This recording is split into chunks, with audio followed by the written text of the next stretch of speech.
Cincinnati, Ohio, the birthplace of professional baseball, and the Mets had themselves a fine time in Reds land last night.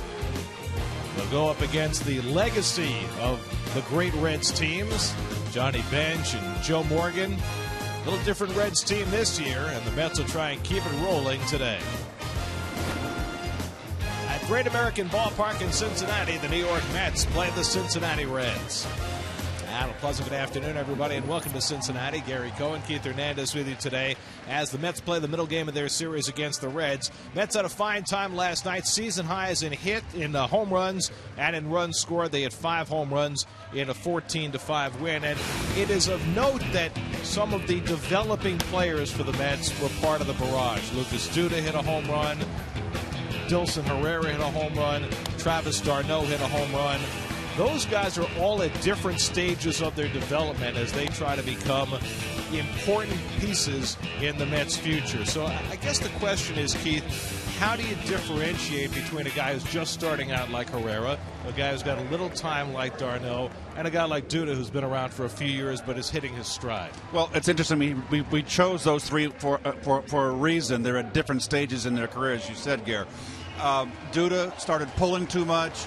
And now he's going the other way. You got Herrera right now, the book's open. One thing about baseball is that there's no guarantees. There's been a lot of flash in the pans. There's no instant magic formula for players as they come up. But for me, what I find out, number one important thing is feeling like you belong in the big leagues is number one. That's the number one hump that you have to get over, that you're a peer, you belong. And the only way you can do that is to do it on the field, and that's to get the chance to play. But what I found, most hitters, even the home run hitters, Willie Stargell, for example, Barry Bonds, when he came up, they all worked the opposite field when they were young, and as they got more experienced, they learned to come around to the other part of the field and pull, and then start hitting for power. You can't rush kids and say, we got to have this guy hit power when they're 20, 22, 23 years old. It's a gradual process.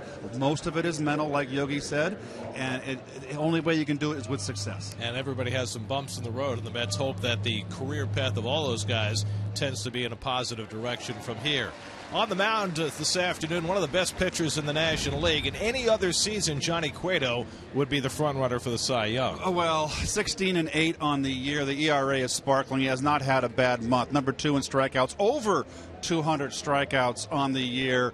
He's just one of the best. Great changeup, great little cutter, and has great presence on the mound. He's just one of the great pitchers. And remember, the Mets have given him trouble in the past. He's kind of solved that problem this year. He's pitched against them once this year. He left with the lead, got a no decision. That was back in April. He matched up against Dylan G, and he'll face G again. And Dylan seems to be hitting his stride now after that long dry spell coming off the disabled list. Well, he was on the disabled list for a long time, and it took him a while to come around. Did not have a good July, August, but this last 2 or 3 starts, he's picked it up, starting to throw strikes. I sense his breaking ball's coming back. So it's the Mets and the Reds. Mets will try and keep it going. They're 3-1 on this road trip. Come on back. All the action coming your way today right here on SNY.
Klondike Candy Bars.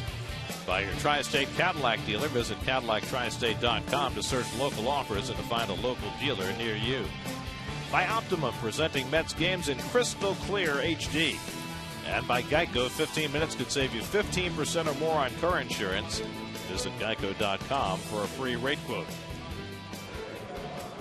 Get to Citi Field Saturday, September 13th for Fireworks Night, presented by Dwayne Reed, following the Mets game against the Nationals at 7:10 p.m. For tickets, visit Mets.com/fireworks. Mets have scored 38 runs in their last 5 games. They try to keep the offense rolling today. First pitch coming right up.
The exact same starting 8 as last night, and why not? After 14 runs, 18 hits, and 5 home runs for the Mets last night. Mets have had their offense rolling, but they'll have a big test this afternoon against one of the best pitchers in baseball.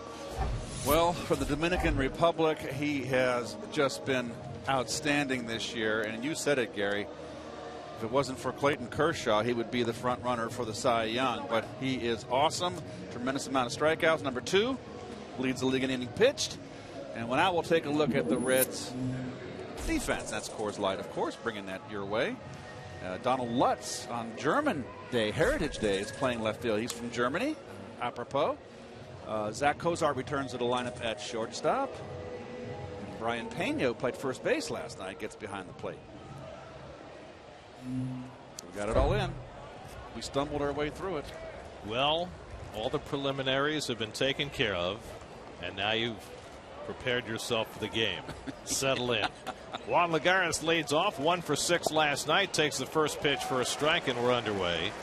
Lagares, Dendecker, and Wright against Cueto. Mets scored in 8 of the 9 innings last night. It was only the 3rd time in their history they had ever done that. That's how potent an offense the Mets put up last night. Johnny Cueto, already 207 innings under his belt. Only the 2nd time in his career he's passed 200, and he will obliterate his career high for innings pitched this year. As he throws that cutter inside, it's 1-2 to Lagares. Last year was a year on the disabled list for Cueto. Only 11 starts, but this year healthy. 12. He won 19 ball games. Does that little side turn, and Lagares lines one into left center for a leadoff hit. And the Mets are off and running again. Well, Lagares has been swinging the bat really well of late, and a nice little hot streak, and he's staying level. There's a changeup by Cueto that he got out over the middle, up. And what I like about Juan is that Juan stays level on the high pitch. Good high ball hitter. So the Mets have a leadoff base runner, and here's Matt Dendecker. 0 for 4 last night, but walked twice and scored 2 runs. Lagares in the leadoff role has been stealing bases of late. Had himself a nice little streak going on. He's got 9 stolen bases, and he's gotten them just recently since moved into that leadoff role. 5 of those in the last week as Dendecker fouls off the first pitch. Well, watch him stay level on the high ball. Very nice follow through, good balance.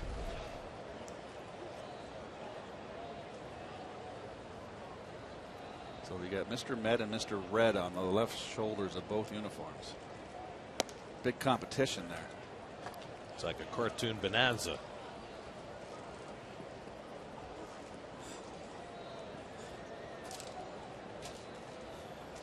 Cueto equally effective against left and right hand batters. The righty's hitting 191. The lefty's only 199. That's how good he's been. Good. And he comes inside with a cutter. 2-1 to Dendecker.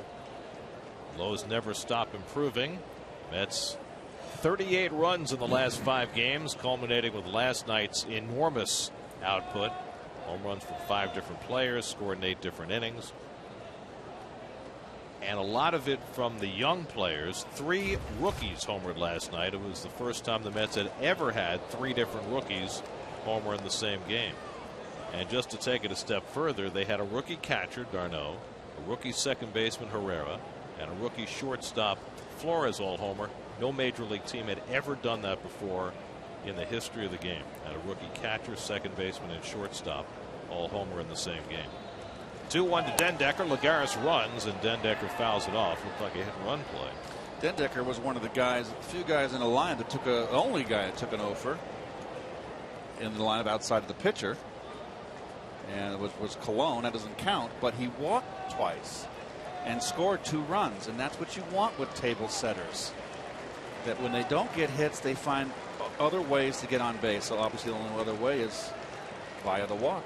You see the Mets have been running a lot more over the last couple of weeks. 2-2 to Dendecker with David Wright on deck. With Granderson dropped in the batting order, Dendecker has taken over this 2 spot the last few days, and this is it's a nice looking combination with Lagares and Dendecker up there. And it's always nice to have a left-hand hitter up in the 2-hole because it blocks the view of the catcher of a runner stealing, makes it more difficult for the catcher to throw. In a perfect world, you'd like a nice 2-hole hitter to be a lefty. And you got that hole open on the right side for him to shoot at. Yep. Well, the Mets have had a left-hand hitter in the 2-hole most of the year with Daniel Murphy. Murphy is eligible to come off the disabled list on Tuesday, and the likelihood is he should be ready then or shortly thereafter. 2-2 coming, and Dendecker lays off and a full count. Cueto trying to backdoor that cutter, which has become a much bigger part of his arsenal. He's thrown that pitch more and more over the last few years. Well, nothing's changed in the game, but Cueto's a very slow worker.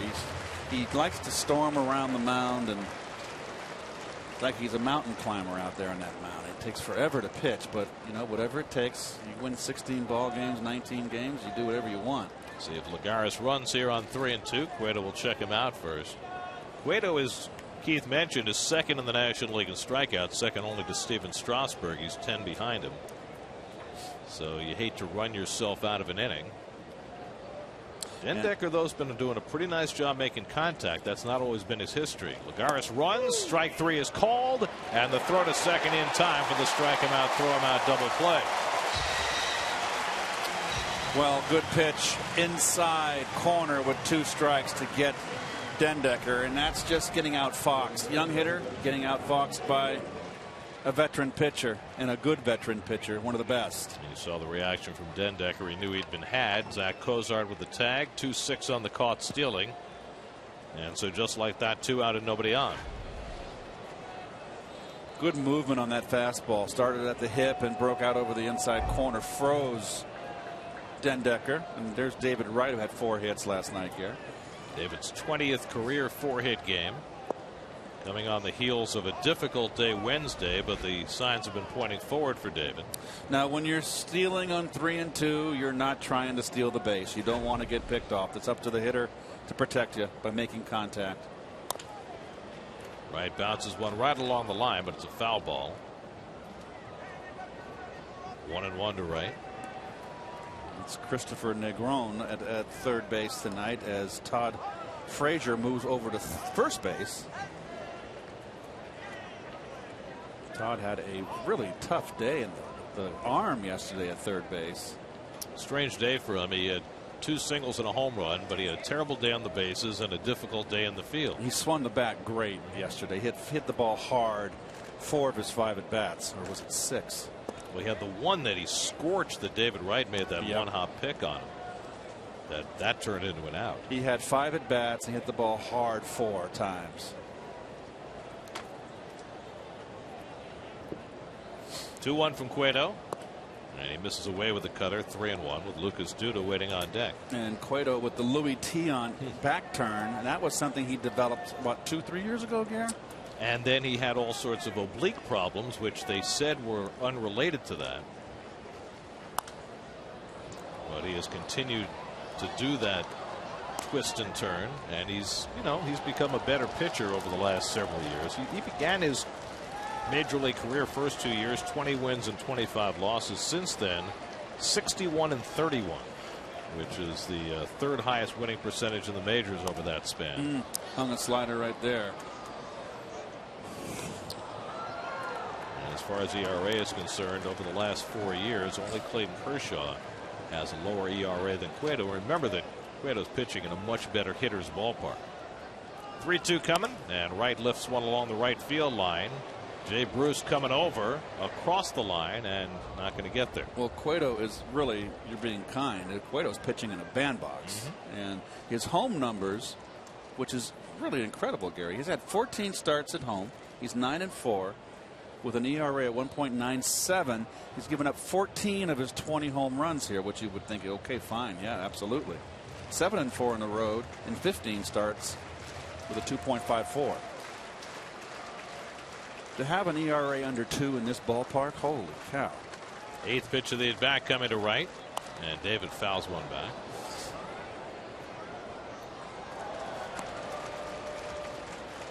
Cueto now 28 years old.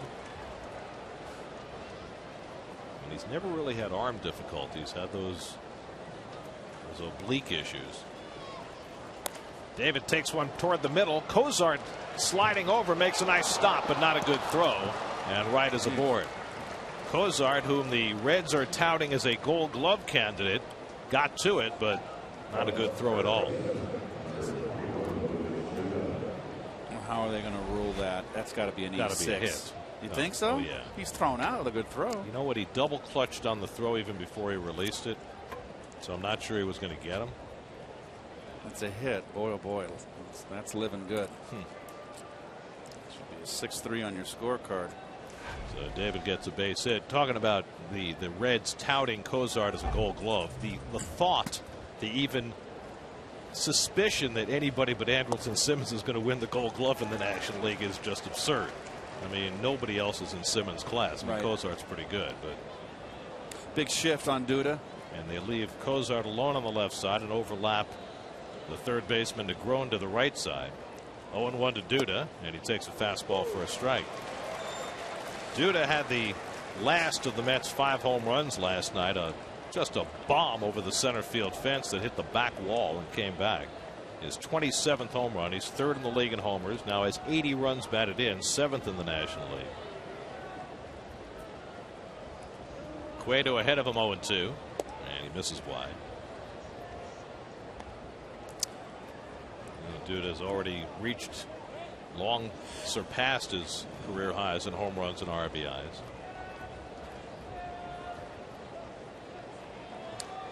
His 250 batting average coming into this game, 251. Lucas is I think going to have a much higher batting average, 270, 275 kind of guy. It's going to hit you home runs. But this is obviously a big breakout year for him. Well, the only way his batting average is going to go up is if he uses the other side of the field.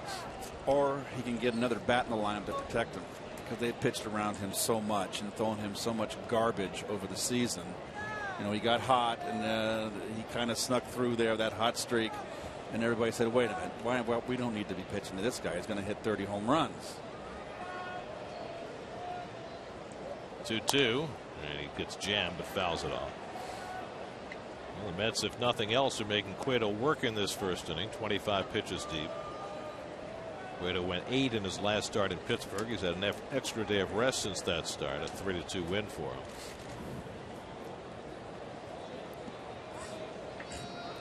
Well, Travis d'Arnaud has picked it up behind Duda, and that has certainly helped Lucas. And those are the combined numbers of the two.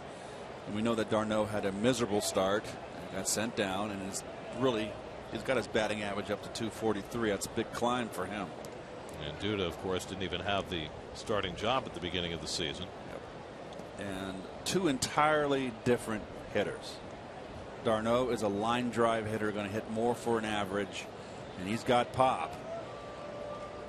Duda's the power hitter. Goes down in the changeup. Cueto strikes out Duda to end the inning. Mets had a couple of hits in that first inning, but the strike him out, throw him out double play hurt him. No score.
Cincinnati Reds starting lineup. A little different look. Brian Pena moves up to the 2-hole.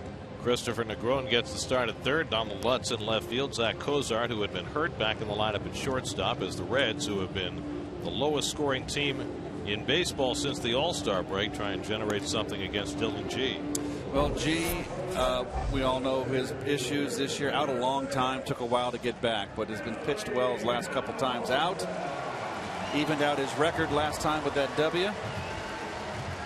And we'll look at the Lexus Metzi defense. Hey, you're going to change the lineup with that run production last night? I don't think so. Dilson Herrera, nice to see him break out last night. Got 3 hits in the home run. d'Arnaud, big night behind the plate. Billy Hamilton 1 for 5 last night. Never got an opportunity to steal a base. That's the big part of his game. 55 steals this year, and he fouls off G's first pitch fastball. Hamilton, Pena, and Frazier for the Reds, who had 5 runs and 11 hits last night. A couple of those runs coming when the game was over in the 9th. And Hamilton bluffs the bunt and takes high. His only hit last night was a bunt single. Laid it down beautifully to the third base side. Switch hitting Pena on deck. G coming off his second straight win against the Phillies on Sunday. Went 6 innings, allowed 3 runs, 6-5 win. So after a dark stretch following the All-Star break, G seems to have kicked it back in gear. And he falls behind on Hamilton 3-1. And the last thing in the world you want to be doing is walking Billy Hamilton. He doesn't walk very much. Teams are more likely to throw it down the middle to him. And G gets the comebacker. And that's the first out. I mean, with a guy like Hamilton, if you're walking him, you're basically conceding a double. He's been caught a lot this year. 21 times he's been caught of his 55 steals. But yes, you don't want to give a free pass to that kind of leadoff hitter. So 1 out and nobody on. Now Brian Pena, who played first base last night. He had not played any first base to speak of before this season, but the Reds have used him there. They've had an empty spot there for a good portion of the year with Joey Votto hurt. Back behind the plate, his natural position today, with Devin Mesoraco getting a day off. And that hurts the Reds offense because Mesoraco has arguably been their best offensive player. Good change right there. Good sinker. Reds are a team that don't walk. A lot of free swingers. They're 12th in the league in walks, 14th in the league in on-base percentage, and as a consequence, 13th in the league in runs scored, which is startling for a team that plays in this ballpark. Brian Price, the first-year manager for the Reds, you put Pena up in the 2-hole. Boy, you just really, there's no speed. Takes one the other way. He's got himself a base hit. Dendecker bobbles it. Pena's going to try for 2. Here comes Dendecker's throw, and he's going to be out by 20 feet. And Herrera tags him out. Well, we saw it last night with Todd Frazier trying to run on Lagares, and Brian Pena, who can't run at all, trying to take an extra base when Dendecker bobbled it. He never had a chance. That's the second out. Well, here we go again. These second division teams. El Stinko. Poor choice here. And even Dendecker tripped and still threw him out by a mile. And he just like quit here. It's like, well, I got nowhere to go.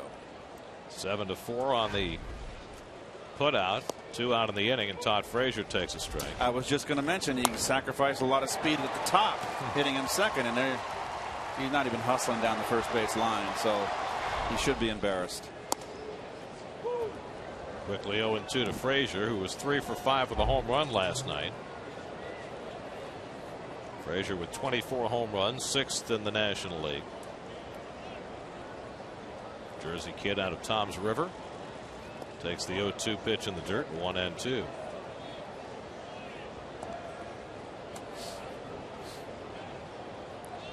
Frazier went to his first All-Star game this year. Jay Bruce would be next. Pulled toward the hole, and Frazier's got a base hit. Boy, Frazier is just red hot. That is his 6th at bat in this series. He's hit 5 rockets.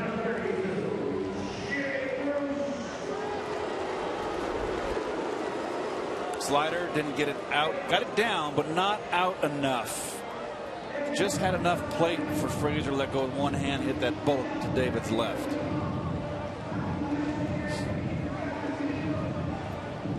All about balance. See how he's not lunging. When you don't lunge, you keep your hands back. You can let go with that one hand and use the old wristies. It's 2 days in a row with the wristies. Just because you mentioned it. I thought I'd just throw it in again. Jay Bruce having a miserable year. 0 for 4 last night. Guy who hit 30 home runs and drove in at least 97 runs each of the last 3 years, and he will not come even close to those numbers. Do you think his knee surgery, I know it was just the meniscus, have anything to do with it? He's just had a terrible year. How does someone who hit 30 home runs 3 years in a row just fall on his face in one year? I mean, he's never been a high average hitter, but you expect him to hit 250, 260. He's always hitting 218, and his home run production's been cut in half. He's always been a strikeout guy too. 132 strikeouts on the year. I mean, He came up with tremendous promise. He's 27 years old, first round pick back in '05. And he goes fishing for that curveball, and G gets him on 3 pitches to end the inning. So each team has 2 hits in the first inning, and each team lost a base runner. And that leaves us with no score after 1 in Cincinnati.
Got the big drink. Sweet. Got your brother with you. That could be Gary and myself. Around 50 years ago. Speaking about your brother, Gary. Yes, precisely. Just clearing that up. Travis d'Arnaud drives one to deep left center field. Hamilton racing back to the warning track, looking up, and it's off the top of the fence. d'Arnaud on his way to second, and he's in standing with a double, and he just barely missed a home run. So d'Arnaud was 3 for 4 with a homer and 4 RBIs last night. Gets this game off to a big start for himself. You throw the hanger to d'Arnaud, and he stays in, and he's going to put a hurt on it. It's a line drive, top of the wall. And I tell you what, he is on his way, folks. And it is good to see. 17th double of the year for d'Arnaud, who's now 10 for 17 on this road trip. Curtis Granderson grounds one down to first. Frazier thought about throwing to third, but had no play there and takes the sure out. So it's a productive out for Granderson, moving d'Arnaud over to third. So now Dilson Herrera with a chance to get an early run home. Herrera had a big night last night, like everybody else. 3 for 5, 2 infield hits, and then his second major league home run. 20 years old, a beautiful swing. He brings energy to the ballpark. Infield comes in for the Reds. Wow. They've been scoring. You can understand why. And Herrera takes a fastball inside. Got a little bit of the shadow coming across with the light stanchions or the light towers. It's not a bright sunshine today, but a hazy sky. 1-0 to Herrera, and a fastball for a strike. You know, we mentioned that Daniel Murphy should be ready to play sometime early next week, and that raises the question of what happens with Herrera. Certainly would love to see Herrera play every day the rest of the season. Notice how, just to change, I'm not just this particular at bat. I'm very observant of every one of Herrera's at bats because I like his swing. I think he's got a future. But look at Cueto. 3 pitches, 1 inside, 1 away, and he came back in, trying to get a ground ball here. establish inside on the young hitter. There are no at third and 1 out. I asked Terry Collins today if when Murphy comes back, and he said Murph's going to play when he's ready to play, whether he'd consider playing Herrera at short. Line into center field, a base hit for Herrera, and the Mets have the early lead. So Dilson Herrera produces again, his 7th run batted in, and the Mets go in front of Johnny Cueto and the Reds 1-0. Well, it appears I brought this young man good luck. Hanging slider. He stays in, backed up inside. Cueto better be careful with his slider. He's been hanging it early. Hasn't found the range yet, but nice hitting by Herrera. Now remember, Herrera's 20. He's facing one of the top pitchers in the league, and he's fearless. At least he appears that way. So I think this kid is terrific. So here's Flores. Wilmer had a double and a home run last night, 2 for 6. Anyway, I asked Terry whether he'd consider playing Herrera at short, and did not sound positive about the idea. He said, you know, we've committed to playing Flores there. He said, I don't want to, quote unquote, muddy the waters. And he also said something that was really puzzling. He said, I'm not running a tryout camp here. But, you know, Herrera's played some shortstop in the minor leagues. It's not like he's never played there before. But I just think what we've seen so far from him, he'd love to see him play some more after Murphy comes back. I don't want him sitting the bench. Line down the left field line, and that's a fair ball bouncing off the sidewall. Herrera to third. He'll be held up there, and into second with a double is Wilmer Flores. So Flores starting to hit with some extra base power. A double and a home run last night, and now a first at bat double today.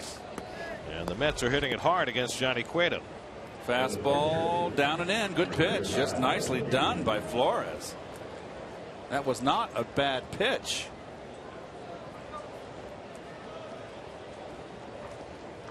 So Herrera with the speed, but on a ball hit too hard and played too perfectly off the wall. But there's speed at the top too, and that's something the Mets need to build on right there. Infield will come in again. Dylan G at the plate, 2nd and 3rd and 1 out, a run home. G looking for his first hit of the season, 0 for 29. Dylan has 1 run batted in, 3 sacrifices. He's 0 for his last 35 going back to last year. This will be a nice time to break that string.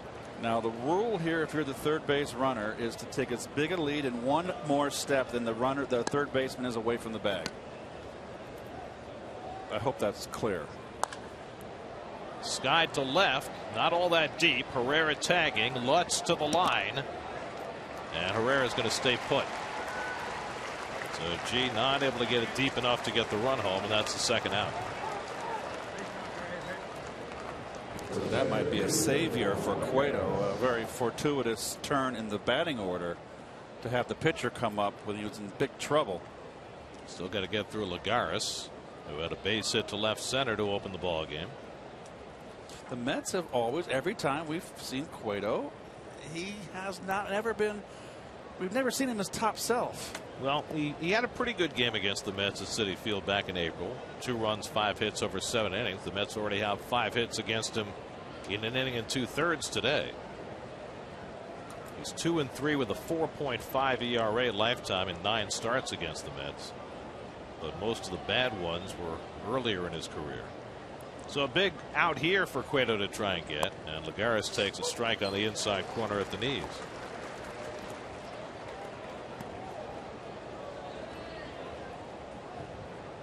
Dendecker would be next.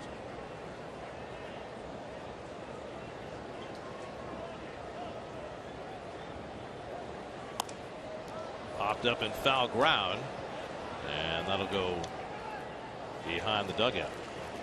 0-2.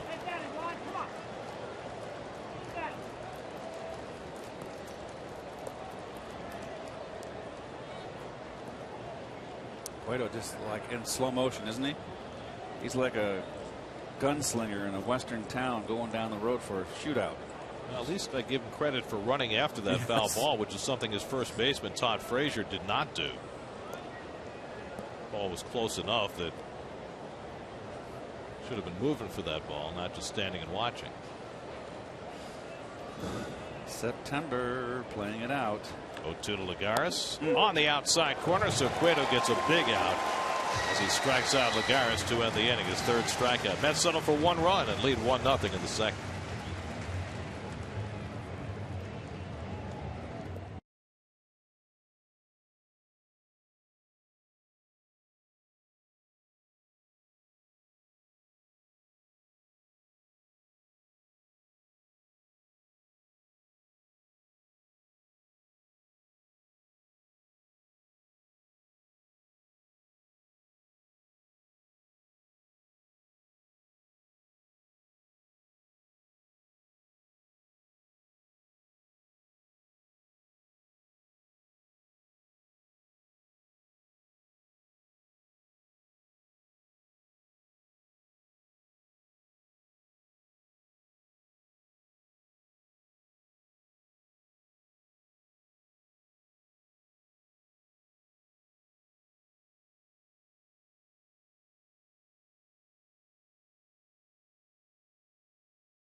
Dylan G and the Mets with a 1-0 lead.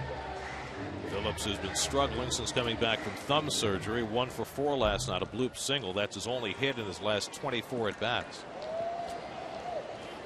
Phillips, then Chris Negron and Donald Lutz for the Reds in the second, and Phillips pops up the first pitch. D'Arnaud coming back, and right in front of the screen, he's got it. Ballpark just big enough behind the plate, and Phillips hoping that ball would clear the screen, but it wouldn't. Now, Phillips is a 4-time Gold Glover, and he does a lot of obvious things, but he does some less than obvious things too. Well, this was the double right here. Watch him; he's right behind the shortstop. Shortstop comes out as in the short left field is the cutoff man. Second baseman. Now watch where he has to go. Phillips right there in second base position. Look at the hustle. Here we are, a team playing it out. And there he is doing hustling and doing his job as it's called the trailer.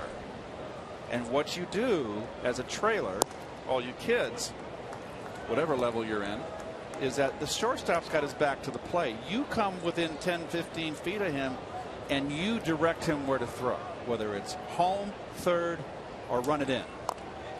Negron trying to bunt his way on. It's a foul ball. Foul ball. Mets thought they had an out.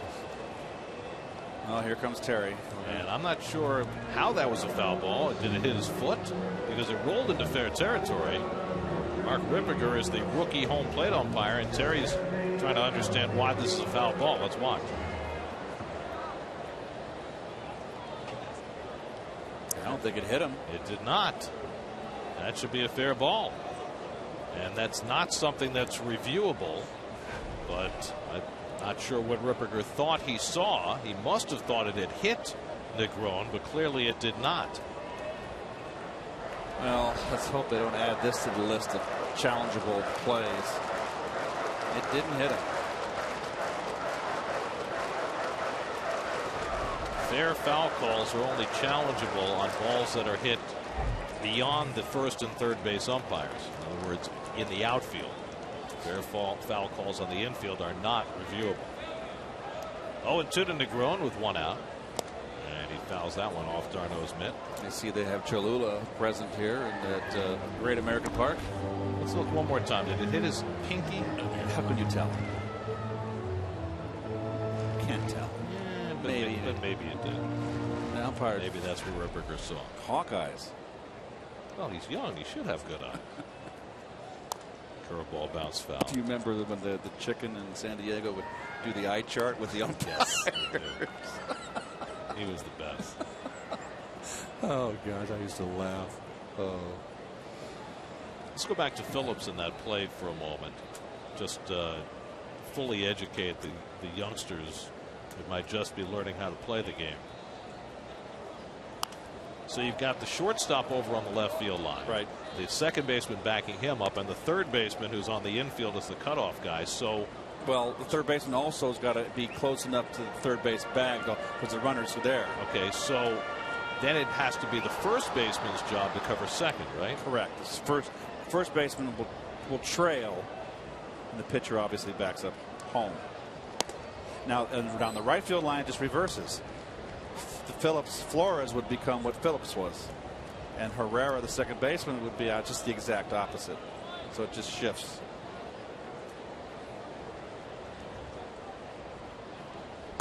Hit hard, right on the backhand. The off-balance throw, well off the mark.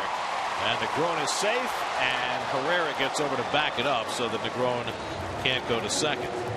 An infield hit for Christopher Negron. Well, we've seen two bad throws here. I should say off-line throws. Tougher play for Wright than it was for Cozart.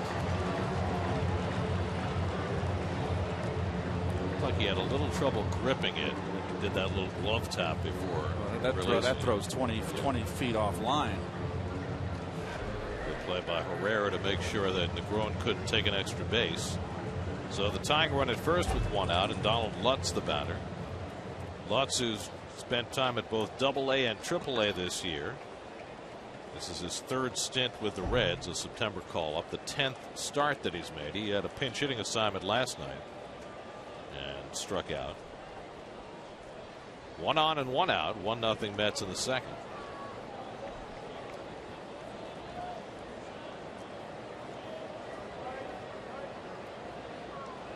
The Pirates and Cubs are completing a suspended game before they play their regular game today at Wrigley.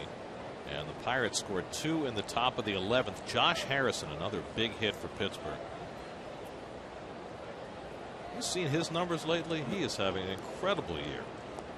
Pirates are very much in the hunt. Every game is going to be very, very critical for them.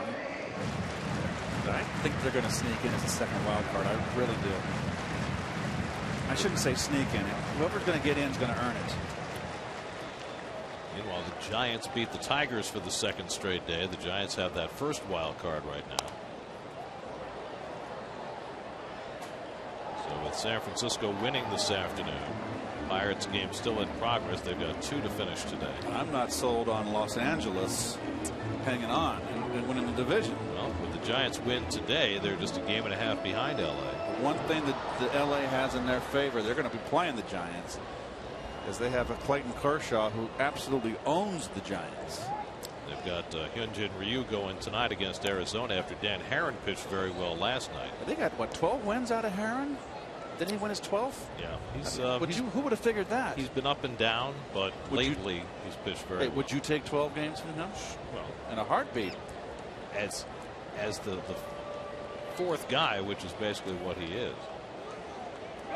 There goes the runner. Darno's throw is high and into center field. And Negron didn't realize he was in center field, and he stays put. So Negron has his 4th stolen base. Well, that's one thing. Darno's throwing trouble continues. Well, he wouldn't have had a chance to throw him out, Gary. Such a good jump. G just forgot about Negron. Gets a little bit of that wiggle up high. Did you notice that, folks? That's what he has to get rid of. Maybe we can show it again at some point. But he gets a little bit of that wiggle when he comes up over his head. And that when you wiggle, that's extra. Those are precious seconds. Watch his wrist on his throwing hand. See the little wiggle? He's got to get rid of that. He's got to come closer to the ear. 1-1 to Lutz. And he gets under one and pops it up. Duda should have room. And that's the second out. By the way, Darno with a good throw would not have beaten Negron, but he overslid the bag so badly he probably would have gotten him out. That's why Lou Brock always said Lou never slid head first. He said, number one, you can hurt your fingers. We know that. But number two, you lose sight of the ball. If you go feet first, he goes, if it's a bad throw, your face is right there. You see it. So you're never blind, which makes perfect sense. Here's Zach Cozart, the number 8 hitter. Cozart just back in the lineup today. He hasn't played in a week. First, he went on paternity leave. His wife gave birth to their first son on Tuesday, so congratulations to the Cozarts. Then he had a cortisone shot in his wrist, which was bothering him, and he's just back today. I think the wrist predated the birth. I don't think one thing had anything to do with the other. I have no comment. Well, some guys, you know, they assist in the birth. You never know what might happen in that room. It gets a little crazy.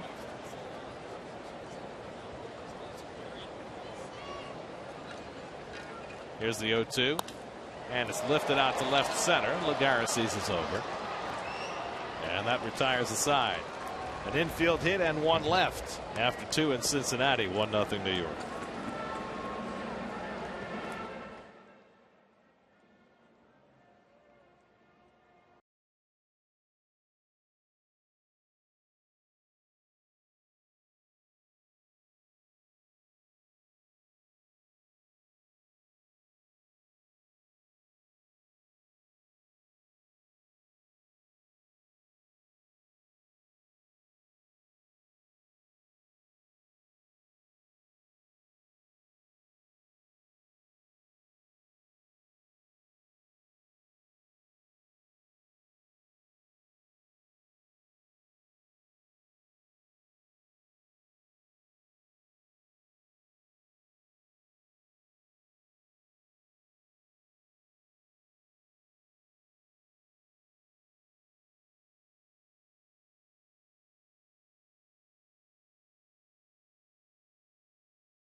Where the Reds played their baseball until they built Riverfront Stadium in 1970.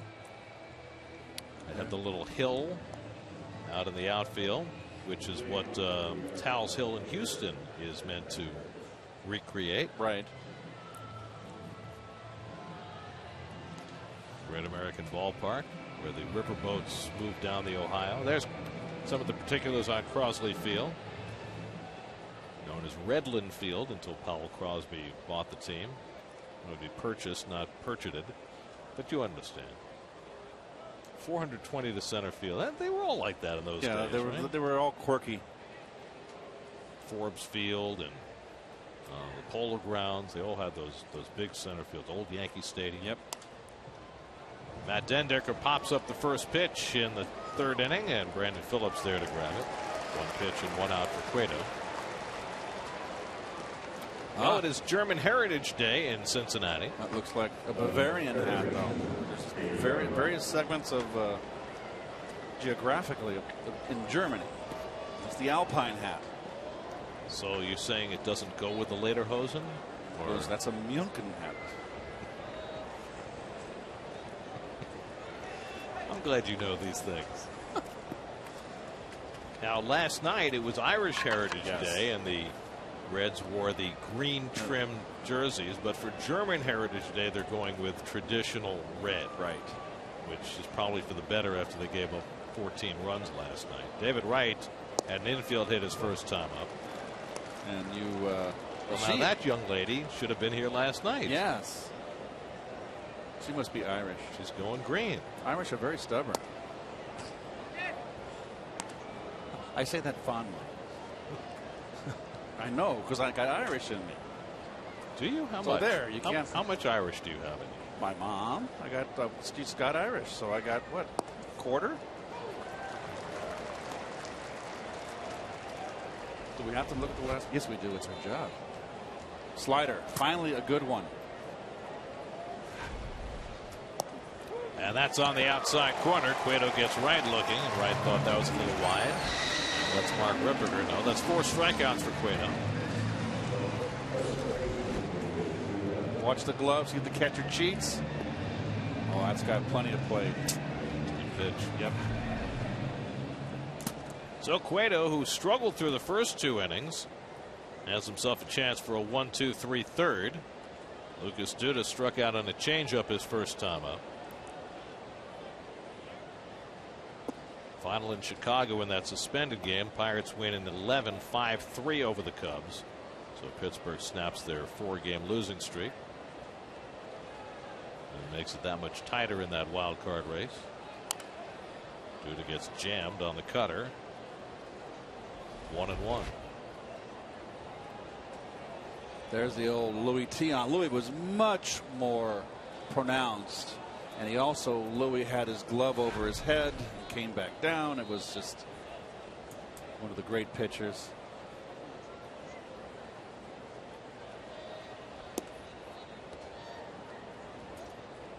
There's Louis Tiant. See, he had the full windup. Completely turn your back to the hitter. And the head bob. And the head bob, and then come and pick up, and he was a control pitcher. Now let me ask you. He's one of the great guys, too. If you're a hitter and Cueto or Tiant turns his back to you, You don't pay attention does to it add any deception at all? I faced Louis just a few times in spring training when he was with Boston. I was young. You have to take the windup out of the whole equation, Gary. It's all about ball, point of release. Can't look at that. If you look at all that, you're gonna be a dead duck. So it's just a matter of finding the release point. Right. So now did Tiant have the same release No, point? no. He dropped Laredo on you too, but I was a left-hand hitter, so he was more reluctant to go sidearm against lefties. He did it more on the right-handers. There's an advantage to being a left-hand hitter. There's more right-hand pitchers. Left-handers game. Cueto with a little different delivery that time.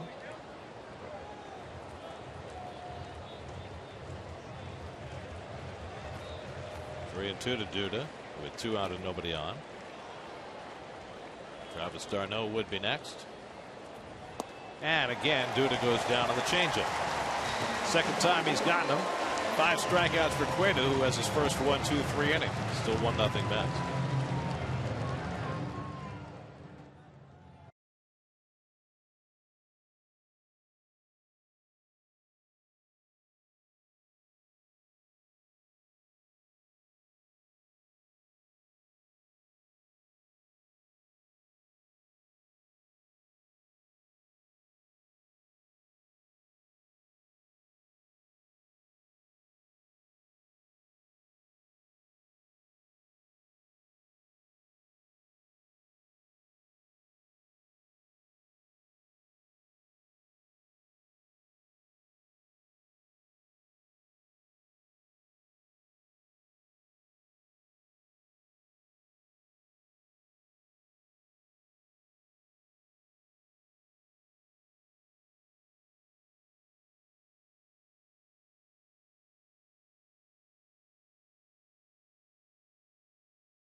as they come to bat in the bottom of the third. We showed you Luis Tiant before, and there are the two side by side. Similar, but Louis completely, obviously, with his head turned facing center field, where Cueto's more facing third base. The left leg a little more towards first base on Tiant, much more pronounced on Tiant. Luis Tiant, who most folks remember in his glory days with the Red Sox when they were battling the Yankees through the 70s. But he had, in the year of the pitcher, 1968, everybody talks about Bob Gibson and the year he had for the Cardinals. And it was one of the years for the ages, 1.12 ERA. But Tiant that year led the American League with Cleveland with a 1.60 ERA and won 21 games. Louis had some very good years in Cleveland when he came up. When did he originally come up? Early 60s? Came up in 64 originally, and then had that breakout season in 68. I see he lost, what, 20 games? Well, he went to Minnesota after that 20-loss season in 69, and it looked like he was washed up. And then he went to the Red Sox and resurrected his career. Yes. 120 in 1968 that year, 21-9. Oh, so McLean got the Cy Young because he won 30. He had to. Right. Absolutely. Denny McLean with Detroit.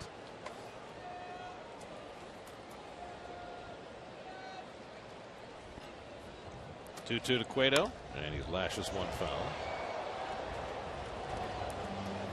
Most popular way to follow September baseball is with MLB.com at bat, the #1 app for live baseball. Enjoy live look-ins, instant replay reviews, scores, live radio broadcasts. David Wright charging the grounder. And a tough play, but Duda able to stay on the bag. Cueto was running hard. Brian Price is going to come out, and we may see a challenge.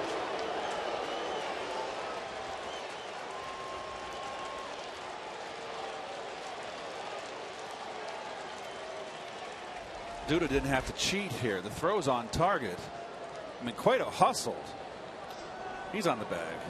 He didn't cheat. I think that's the part that shocked Wright. You know, he took his time, but you see Lucas Cueto ran hard the whole way. Can we hold that free? I'm sorry to interrupt, Gary. See where Lucas's foot is? You want to be to the right, on the corner of the bag, to the right of his foot, so you get more maximum stretch. That's just footwork. Does it make sense? Sure it does. Looks like he's doing an arabesque.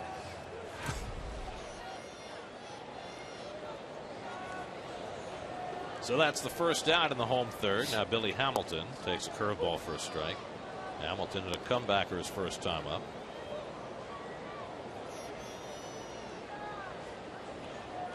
Corners in against Hamilton, and the curveball hit to left. Dendecker over. Now coming in to make the catch. Dendecker didn't read that ball well off the bat. Okay, we'll get another look at the footwork here of Duda. There he goes on the bag. So he doesn't shift over.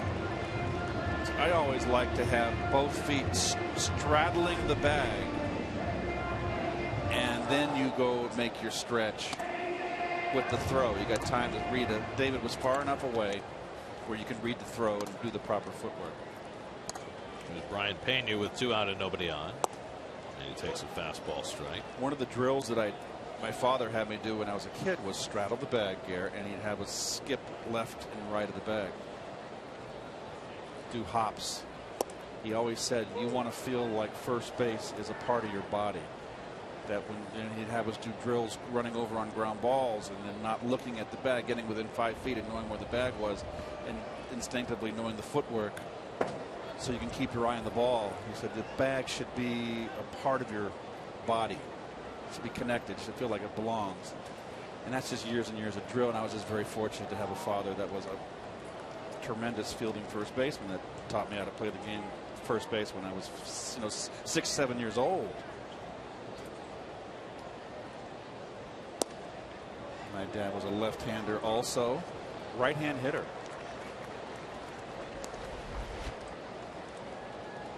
Good change.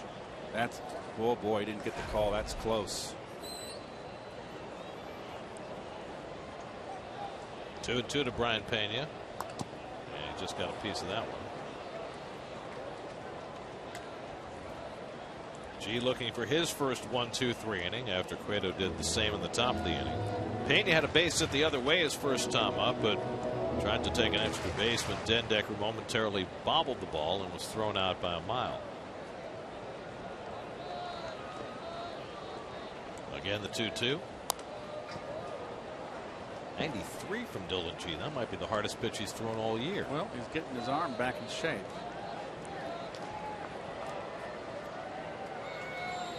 Todd Frazier on deck.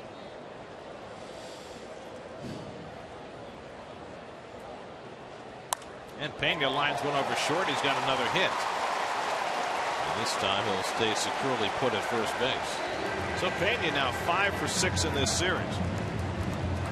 Well, the one thing that Pena does is stay level on the high ball.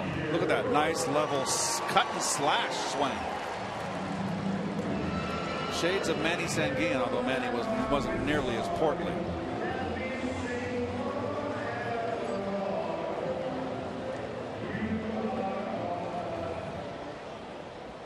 So 2 out and a runner at first, the 4th hit against G, and now Todd Frazier had a base hit through the hole into left his first time up. G comes inside with another 93-mile-an-hour fastball. Jay Bruce would be next. That's got a run in the second against Cueto. He was able to sidestep further trouble. G trying to protect that 1-run lead. But now behind on Frazier 2-0. Dillon making his 19th start of the year. A lat injury cost him 2 months from mid-May till early July.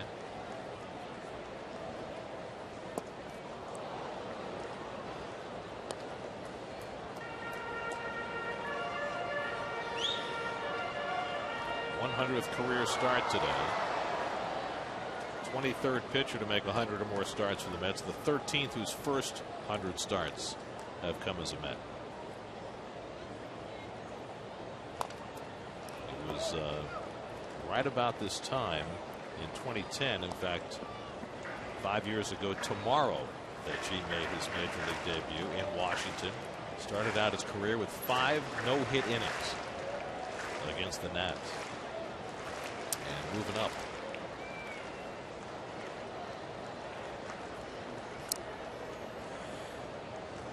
Two coming. It's too high, a full count to Frazier.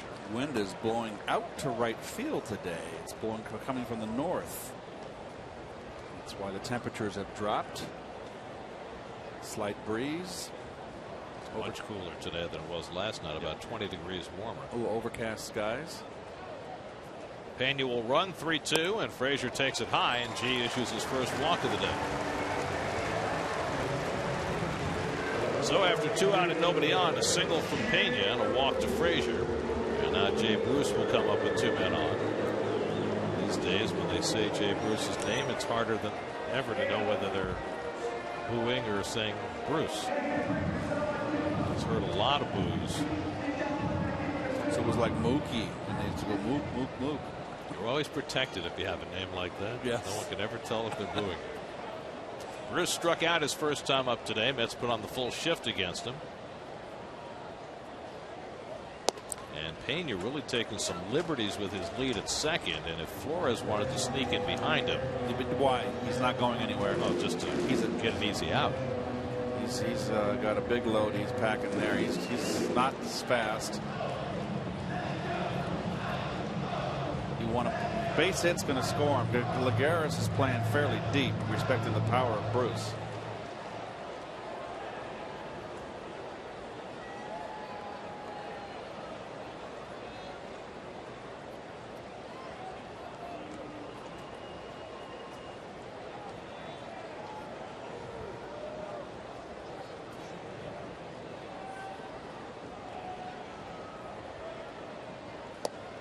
There's a strike.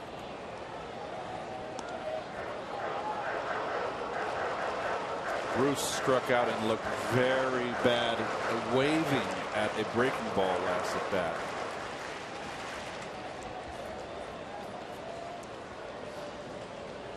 Pena at second, Frazier at first, and 2 down. 1-1 to Bruce, and he wouldn't chase that one. 2-1.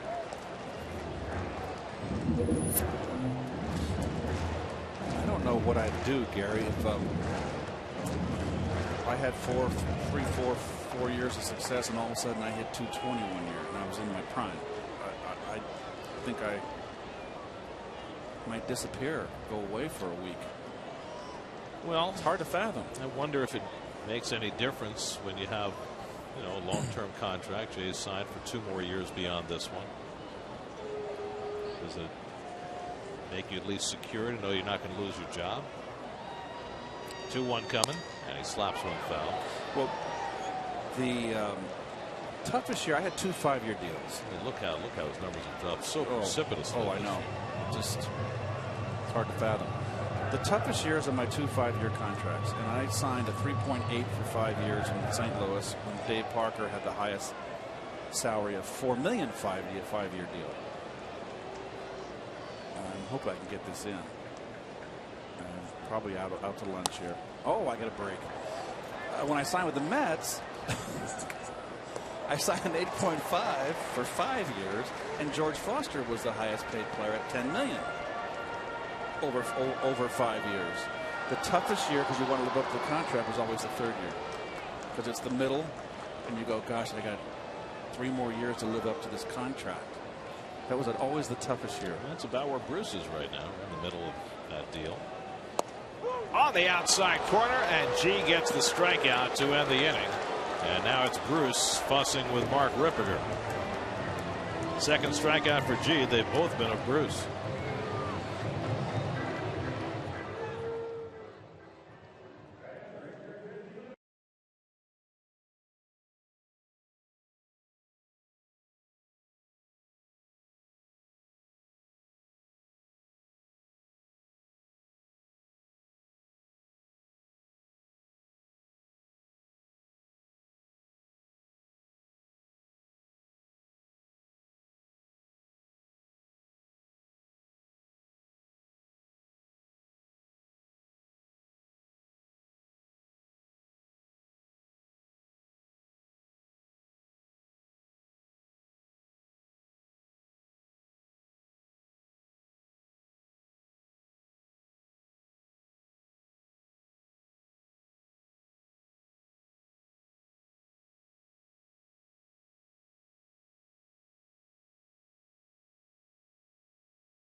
One more game to go on this road trip tomorrow afternoon with Zach Wheeler on the mound. Then the Mets go home for 10 games, 3 with the Rockies, 4 with the Nats, and 3 with the Marlins. Their second to last homestand of the season. There are your city probables for tomorrow. Wheeler coming off a so-so start against the Marlins his last time out. Goes up against Matt Latos, whose season got off to a slow start after knee surgery.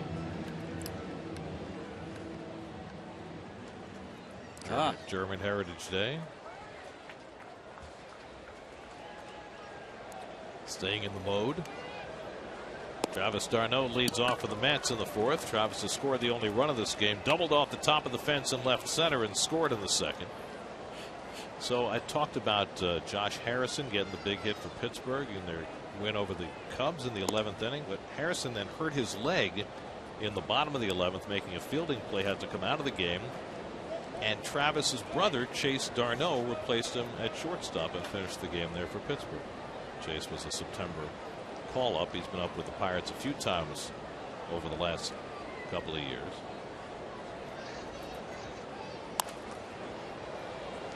That Washington Philly game last night, Philly wound up winning that ball game, didn't they? 9-8. They did, and after it was over, and Rafael Soriano had blown the save by giving up 2 home runs in the ninth, including one to Ben Revere with 2 out and 2 strikes.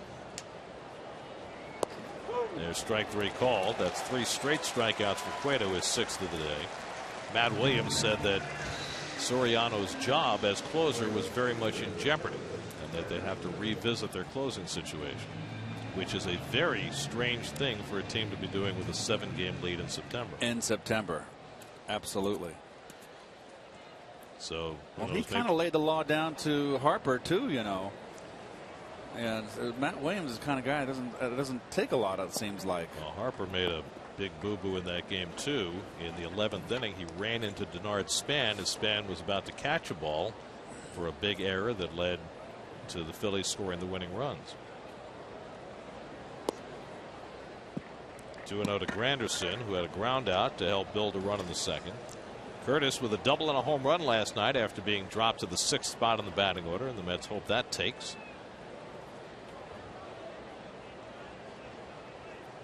When the Mets faced Cueto back in April, Granderson hit a 2-run homer against him. That was the game Mike Davis hit the walk-off grand slam, correct? Yep, Brandon Phillips homered off G, gave the Reds the lead, and then Ike turned the game around. Granderson hits this one out to center field. Hamilton should have plenty of room. And a step out of the warning track to get it for the second out. So 2 out and nobody on. Dilson Herrera coming up. We check in with Steve Gelb. Steve? Well, just beyond right field here at Great American Ballpark, it's the Ohio River. You guys saw all the river boats going down earlier in the game. Now, back in the 1800s and early 1900s, there were a lot of steamboats that went down the river there. So when Great American Ballpark was built, they actually put 2 big power stacks out in right center field to represent what those steam stacks were in those steam boats. Now, aesthetically, it looks pretty nice, but if you go a little bit deeper, there's actually some significant meaning behind those 2 power stacks out there. Right at the top of each stack is 7 bats. What's 7 plus 7? Well, it's number 14. And who wore the number 14? That's Pete Rose. Now, the Reds can't formally honor Pete Rose at any point in this stadium. That's a little nod to the all-time hits leader, though. Very nice. I did not know that. Well, there are plenty of nods going on. The road outside the ballpark is Pete Rose Way. They're giving away a Pete Rose bobblehead. It's either tomorrow or next week. So he's a native son too, you know. Yes, he is. And you know, Cincinnati's relationship with Pete at this point is a little complicated, but I think on the whole he is still revered here. The all-time hits leader. Herrera, shallow right. Bruce coming on hard, and he makes the backhand catch. Nice running play by Jay Bruce to take a hit away from Dilson Herrera. Side retired. Johnny Cueto's now retired 8 in a row with little help from his right fielder. Still 1-0 Mets.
fine rookie season. Get 4 tickets for just $48 to all games through September 17th. To purchase 4 field level tickets for just $48, get to Mets.com/DeGrom.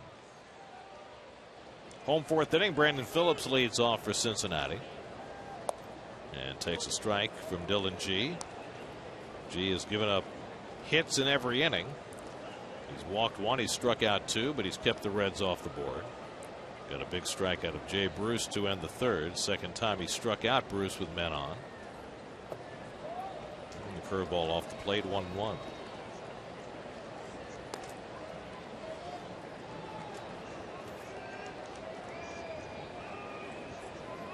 Christopher Negron waiting on deck, then Donald Lutz for the Reds. These have been rough times for the Cincinnati Reds, who at the All-Star break were just a game and a half out of first place. 15-31 since the All-Star break. Curveball sits high, 2-1. Reds have lost 4 straight, 6 of 7. They haven't hit. Last couple of days, their pitchers have given up 23 runs in the last 2 games. So very little has gone right for this team. And yet, late Saturday afternoon in September, it's a big crowd here today. Flores waits on the hop, and the overhand throw gets Phillips 1 away. They love their baseball here in Cincinnati. You know what? You get in the cab. You know, this is the ballpark you can walk to, but I always cab here because you know what? I enjoy the cab drivers. All I got to say is your Reds aren't having such a good team. 200 words later. By the way, the Reds are in danger of finishing last. The way the Cubs have been playing down the stretch. Cubs lost their first game today, but just 2 games behind Cincinnati. Christopher Negron had an infield hit and stole a base in the 2nd inning. Negron has been something of a jack of all trades for the Reds. First drafted by the Red Sox out of high school in California. He had just 4 big league at bats before this season. 28 years old, but they started him at second. They started him at third. They played him in the outfield.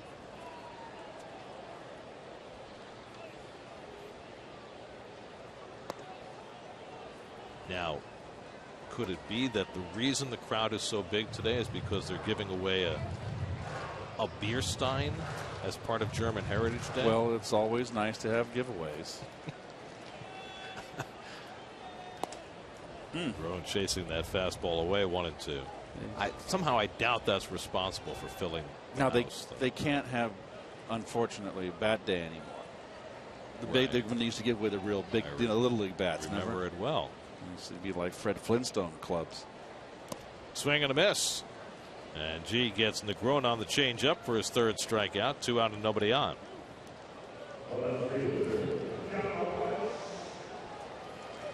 So G again has a chance for his first 1-2-3 inning of the day. He'll take on Donald Lutz, who fouled out to first base his first time. Now, are they giving out prizes for the best costumes? Is that why the fans came dressed up in the lederhosen? What do you call it? The München hat? Not sure I can say that. Bavaria. Yodeling. Is it the Swiss that just yodel, or do the Germans yodel too? I think the Swiss are more known for the yodeling, but the part of Germany that's near Switzerland, I think. Oh, that's Bavaria, is in the Alps up there, nestled up in the foothills. Because, the Swiss, they're kind of undecided. They're part Italian, part French, part German. They're surrounded, and they try and stay neutral. They used to be in the old days, they used to be the security guard for all the popes. The Swiss Guard. Yes. 2-0 from G, and Lutz fouls it off. Lutz has got some raw power, but still trying to figure things out. He's got a fast bat. He's just a low ball hitter. 12 home runs in just 75 games in the minor leagues this year, so he can hit the ball a long way.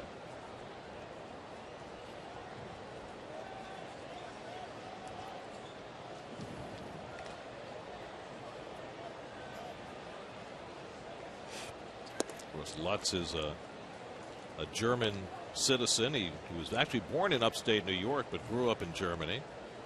First German citizen to make it to the big leagues. And perfect that he's in the lineup on German Heritage Day. Now, he didn't dress for the occasion. No lederhosen.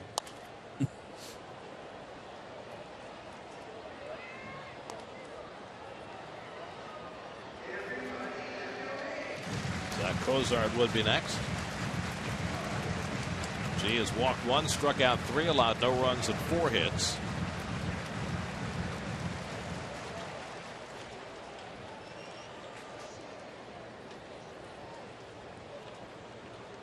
Three-two coming.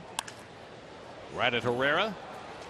And G has himself that first 1-2-3 inning of the day. On we go to the 5th. There's the view from Kentucky across the Ohio River to Great American Ballpark, where it's 1-0 New York.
Today's Coors Banquet timeless moment.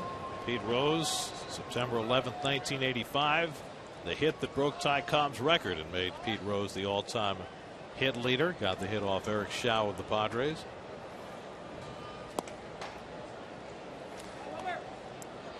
Wilmer Flores leads off in the 5th inning.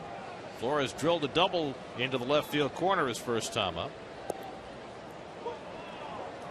Ball and a strike. Rose finished with what, 42-56?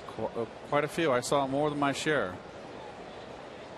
Which way they didn't give up any. I was there for one of his famous ones, I believe. I know I was.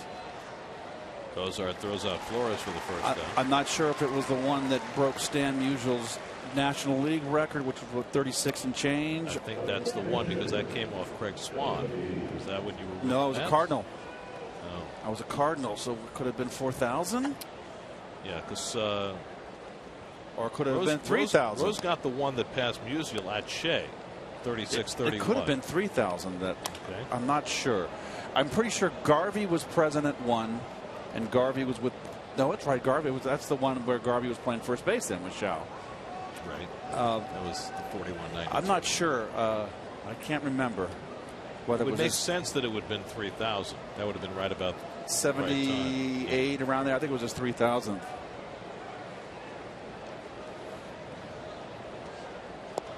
G takes outside, or it could have been 4,000.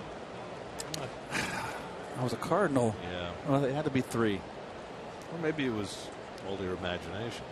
No. That's Smokey Robinson. Well, when you think of Pete Rose, what do you think? I think of maybe in my 17 years in the major leagues, I can name 4 players that made everybody better around them. had an infectious personality, a positive personality. That's what he brought to the table. There were better players than Pete Rose, better athletes. He wasn't a power hitter, but he was so infectious and such a winner. Who's going to take it? It's going to be the third baseman, DeGrom, for the second out. Hey, when Pete Rose came up to you in batting practice, he's all full of energy. And there you see his resume, and that doesn't even cover it. And he'd come up to you with that energy and that smile and talk to you as a peer.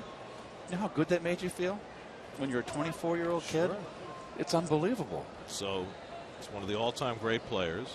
He violated baseball's most sacred rule by betting on the games. Yes, he did. Should he be in the Hall of Fame? By his numbers, obviously, he's a Hall of Fame player. But you know, I'll always say this. From the first day I was 18 years old in minor league camp, all 700 of us were camped out in front. And 2 FBI agents came in, and always had security from the commissioner's office. And they laid out the rules. You gamble, whether you gamble, it wasn't just baseball, but more importantly, if you gambled on baseball, you're gone. DeGrom knocks it down and makes the play on Lagares. And Cueto's on a roll now. He's retired 11 in a row. Halfway through in Cincinnati, Mets 1, Reds nothing.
Brought so much energy and passion to the game.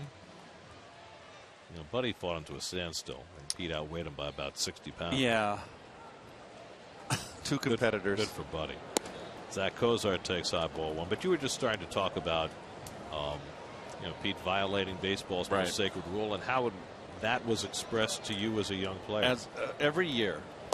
And as I said, there would be 2 FBI agents and the head of the security of the commissioner's office. And they would lay out the rules and no tolerance. But also they would tell us things to watch out for, which I thought was much more interesting. The line drive to right there. They gave us tips of mob gamblers out there.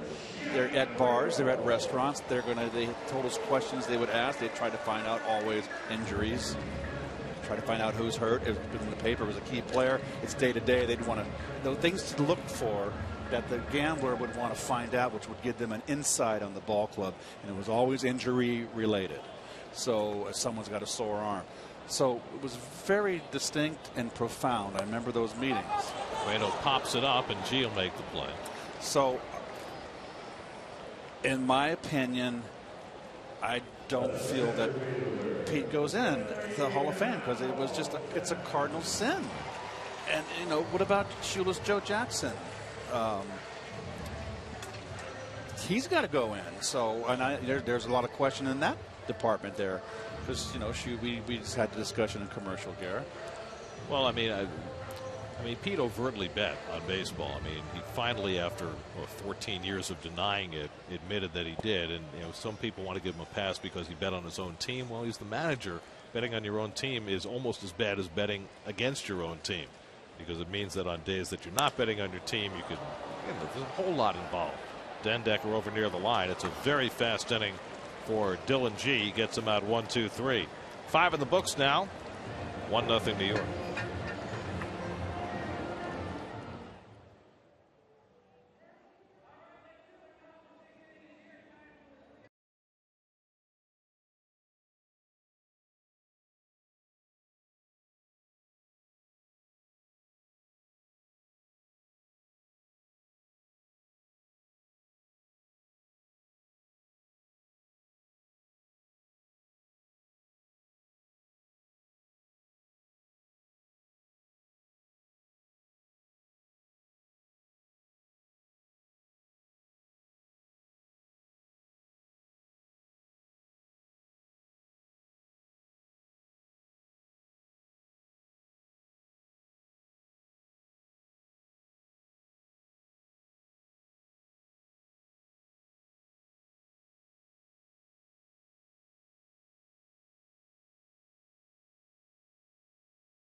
Players and the media from the challenges to the intense competition. See what it takes to cover a team in the New York spotlight on Mets Insider, presented by WB Mason, Sunday at noon only on SNY.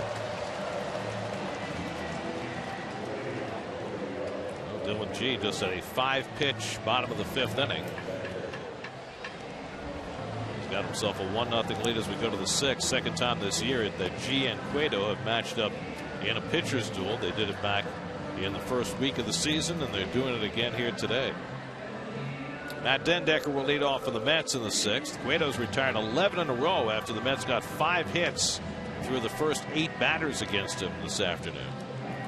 You know, Cueto's won 16 and lost 8 for a team that's now 9 games under 500. And if you look at what he's done compared to his team's record, he's got 24.2% of his team's wins. 16 of 66. The only pitcher in the majors this year who has a higher percentage of his team's wins, and this might surprise you, Phil Hughes of the Twins. He's won 15, and the Twins have only won 61. 0-2 to Dendecker.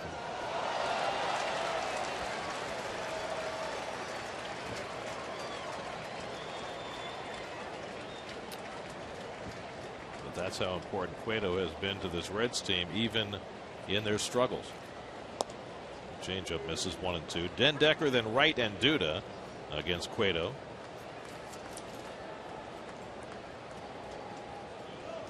Who's now at 212 innings for the year. Slap to the left side. Negron to his left.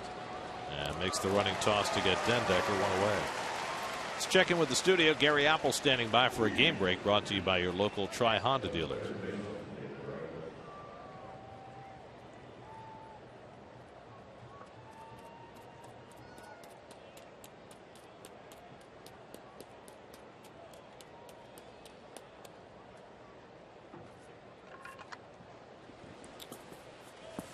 Phillies trying to beat the Nats for the second straight day. Here's David Wright, who's 1 for 2, had an infield hit back in the first.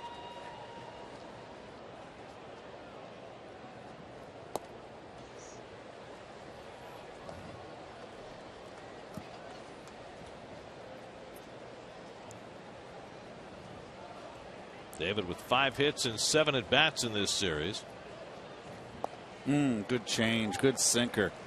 On sinking action on that change. Watch the bottom drop out. And then comes back with a 95-mile-an-hour fastball. Up and in. Cueto learned that changeup from Mario Soto, who plied his trade quite effectively here in Cincinnati for many years. Mario had one of the great changeups.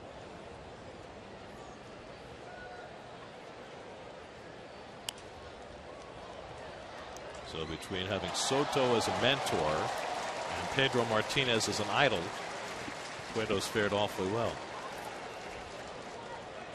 Remember, he and Edison Volquez came up around the same time with the Reds, and at first it was unclear which one of them was going to excel. Right.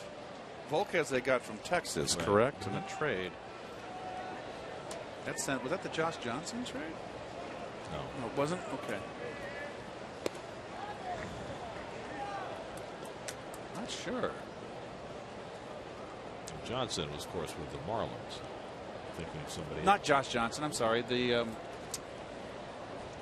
outfielder with California now, with the Angels. Oh, Josh Hamilton. Yes. Yeah, might have been. He was a Red.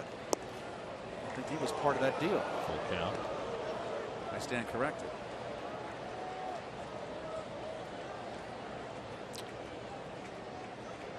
Yes, Volquez came to the Reds for Josh Hamilton.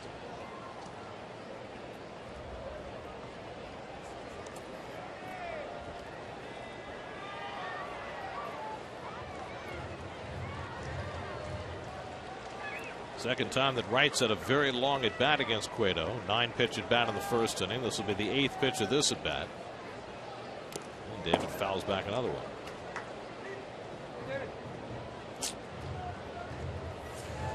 When you got that uppercut swing, it's just you have a great cut at it, but it's just this ball coming in, spherical ball coming in on a straight line, and you've got a cylindrical bat on an upswing. It has to be perfect. 178 at bats since David's last home run. Almost 2 months. Pops this one up. Frazier should have room. 2 out. So Cueto keeps on rolling. That's 13 in a row. New York Mets baseball on SNY is powered by Verizon. Create, share, and save every Mets moment all season long with the latest devices and accessories from Verizon, America's largest and most reliable network. Now it's Duda with 2 out and nobody on. The Mets' last base runner was Wilmer Flores, who doubled with 1 out in the second. It gave the Mets runners at second and third with 1 out. Cueto worked out of that second inning jam, and he hasn't allowed another base runner since. This against a Mets team that had scored 38 runs in their previous 5 games. Lucas's 2 strikeouts have been on changeups. He's been chasing that sinking change out of the strike zone. This time Cueto falls behind him 2-0. Lucas hit his 27th home run last night, his first in September. 3rd in the National League at home runs, trailing only Stanton and Rizzo.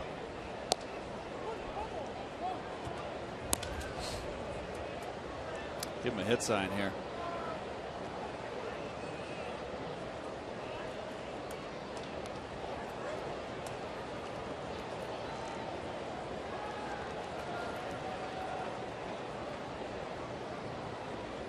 Now the 3-0. And that's outside ball 4. So Cueto issues his first walk of the afternoon. And after retiring 13 in a row, Cueto finally has another base runner aboard against him. Well, last night it was D'Arnaud after an intentional walk to Duda, hitting a 3-run homer against Alfredo Simon. We were talking about it earlier that Duda will get more pitches to hit when he's got a better lineup around him. Well, D'Arnaud starting to become a threat behind him. I kind of like, well, it's a little bit too early for D'Arnaud, but I'm liking what I'm seeing. Travis rips one down the line. That's a fair ball going to the corner. Duda on his way to third. Lutz plays the carom nicely, so Duda will have to stay at third base. And Travis d'Arnaud has his second double of the game. He is just on fire. Very quick inside. I am so impressed. First double off a hanging breaking ball that almost was a home run. And this is a fastball in, and he turns. He's very quick inside. And he's on his way.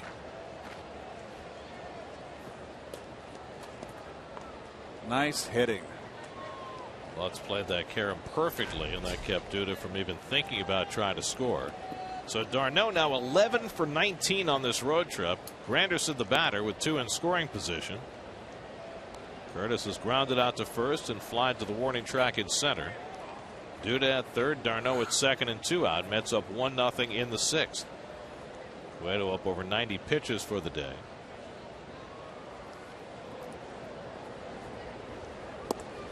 And keeping it inside on Granderson. It's 2-0. You got Dilson Herrera on deck, so this might be a pitch around situation for Cueto.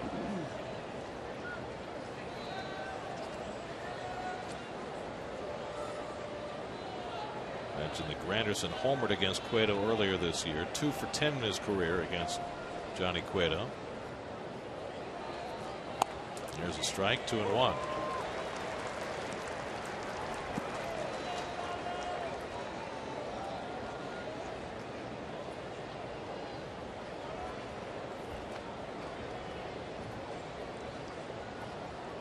Two-1 to Granderson, and that's away.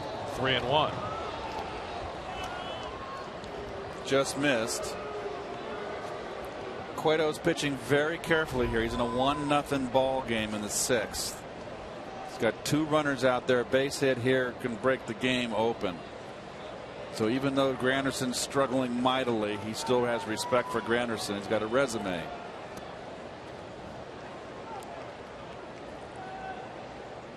Three-1 coming, and that's inside, ball 4, and that loads him up for Herrera.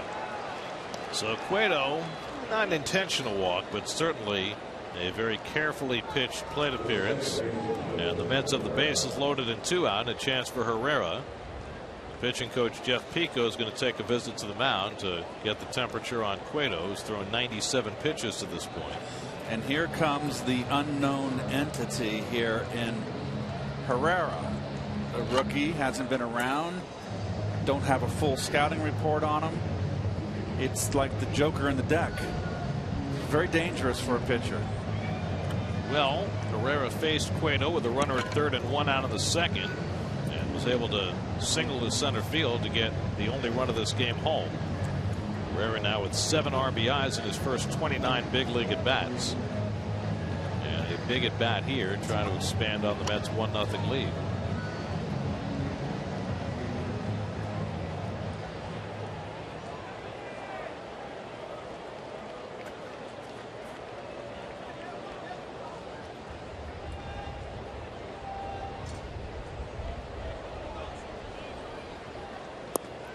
Wilson takes the fastball off the plate at 95 miles an hour. Herrera is showing a very good knowledge of the strike zone. He chases some bad breaking balls. He's young, but he has a good idea of the strike zone.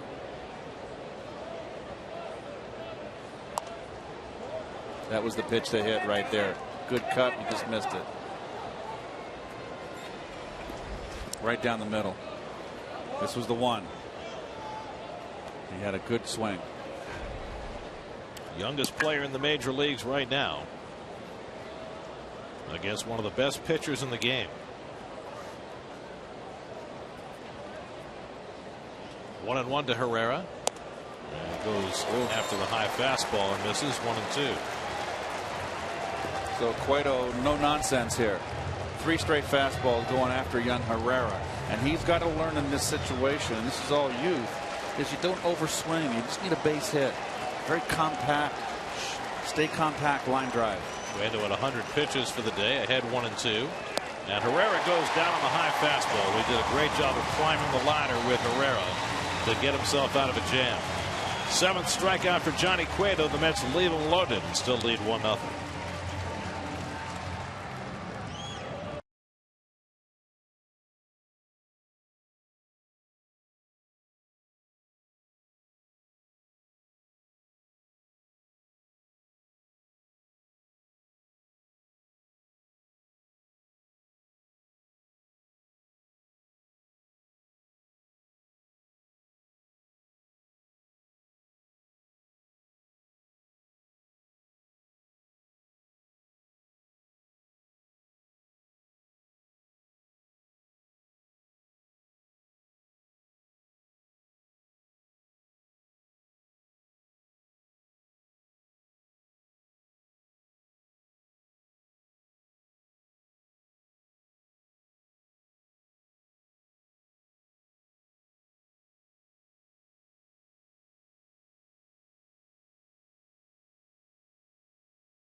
The hard iced tea that tastes like real iced tea. That's the Roebling Bridge, which connects Kentucky and Ohio.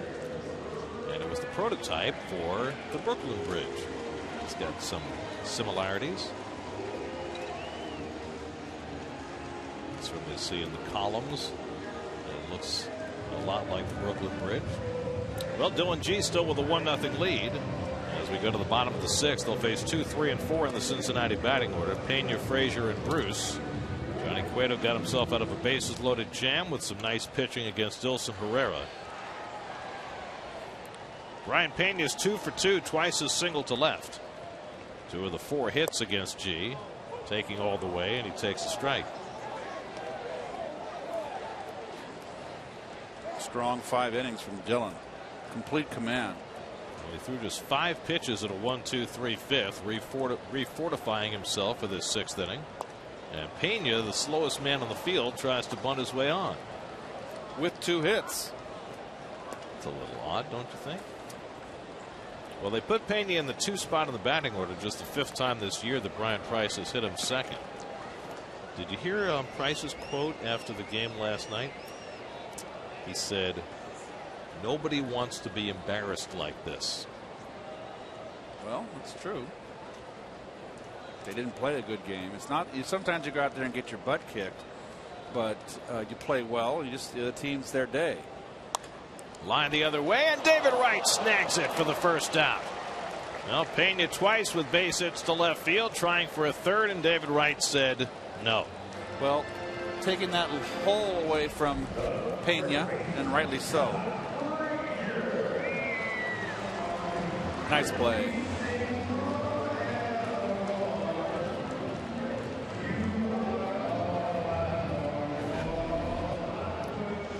David Wright makes G's path through this inning a little easier. Now Todd Frazier has been on base twice with a single and a walk. And he lifts one to center field, hit well. Lagares back to the warning track, back at the wall. It's out of here. Wow. Todd Frazier ties the game with his 25th home run of the season.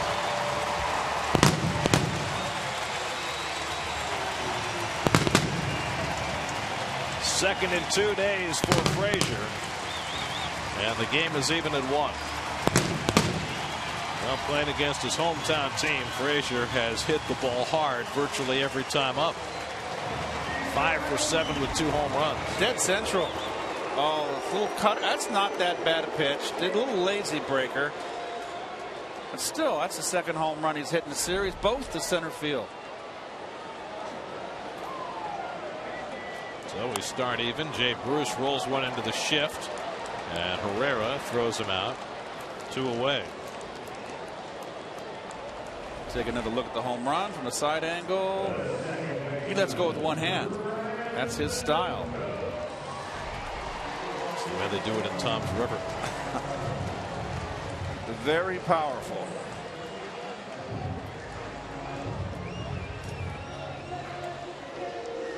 So 2 out and nobody on. Now Brandon Phillips.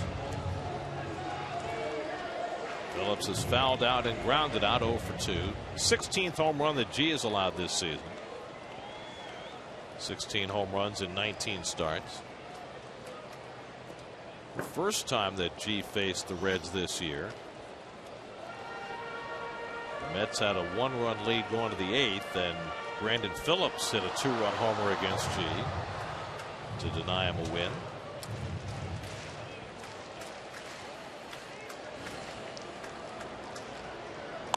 And Phillips lines one into center, and that'll be down for a base hit. And that's really the first hard hit ball Brandon Phillips has had in this series. A 2-out single put the lead run aboard.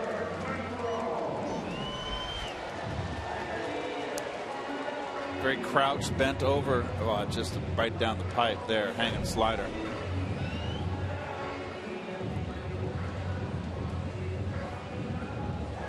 So 6 hits against Dylan G. And now Christopher Negron, who has one of those 6 hits, an infield single in the second. 1 for 2 on the day.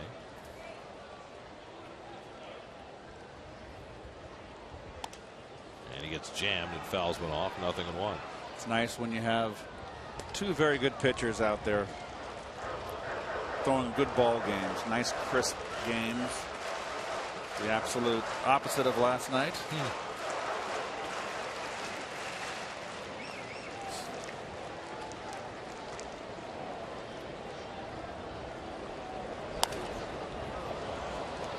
G quickly ahead on Negron, 0-2.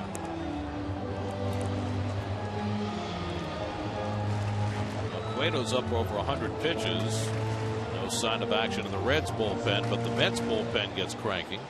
Carlos Torres, Dana Evelyn both up, with G at 86 pitches in the 6th. Dylan threw 95 his last time out Sunday against the Phillies in 6 innings. Here's the 0-2, and Negron takes just off the plate. By the way, G today has made it through at least 5 innings for the 43rd consecutive start. So by that measure, he's been able to stick around with great consistency. I mean, everybody's going to have a blow up now and again, but right. G doesn't have those games. He's had a few rough outings since coming off the DL, but he does. You're right, Gary. Yeah, not be knocked out in the second inning. Right. You know. Right.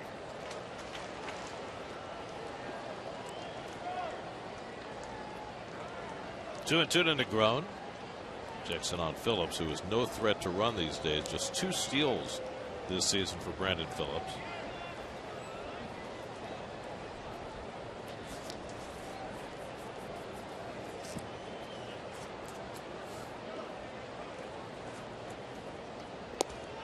Just inside.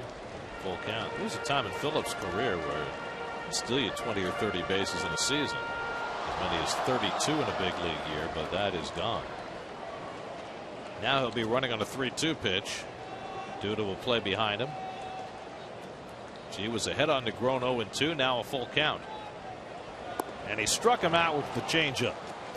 So Dylan G has his 4th strikeout, but the Reds tie the game as the Jersey kid Todd Frazier hits his 2nd home run in 2 days. His 25th of the year. We're tied at 1 as we go to the 7th in Cincinnati.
season against the Raiders with a constant flow of up-to-the-minute news and opinion, plus fan discussions, player profiles, and exclusive video on Jets blog featured on SNY.TV, your online home of all things New York sports.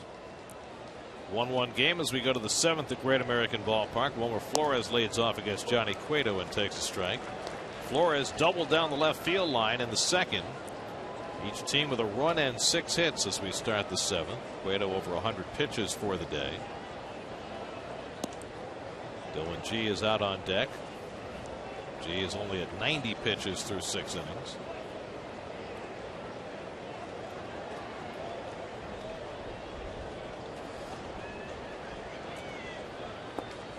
Flores all of a sudden in this series has hit the ball with much more authority. He's been getting hits, but last night an opposite field double and a second deck home run, and the double his first time up today.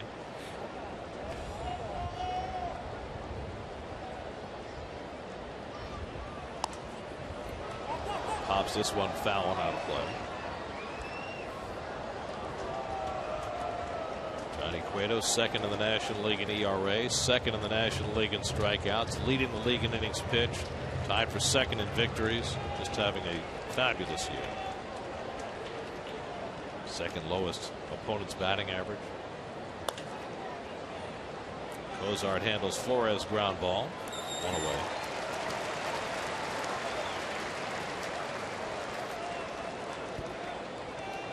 I mean, with Flores, this is the kind of extra base power that he displayed in the minor leagues, and what we were led to believe we should expect from Wilmer, and we haven't seen a lot of. Well, he really hasn't had an opportunity to play a lot, and this has been his first real chance to show his goods.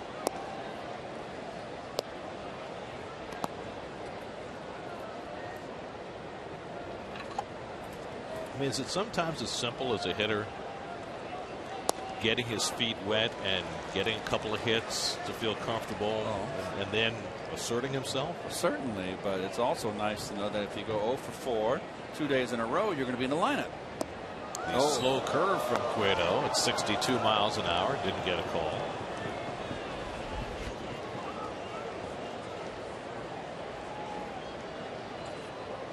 Just set inside. Dylan followed it right into the glove.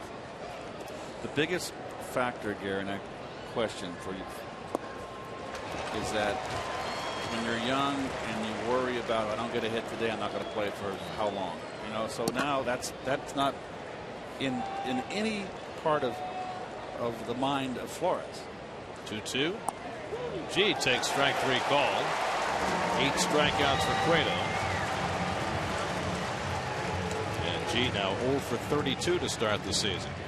Your Verizon trivia question for today: the only 3 pitchers to win 20 games in a season for the Reds since 1970. They always had great teams in Cincinnati with the big red machine in the 70s, but not a lot of pitchers with big years. They had the great bullpen. Sparky Henderson was called Captain Hook. And then again, when the Reds won their World Championship in 1990, they had the great bullpen. I believe Soto probably won 20. I don't think Gullett did. I think Gullett hurt. Jack Billingham? No. Jack never won 20. I'm sure of it.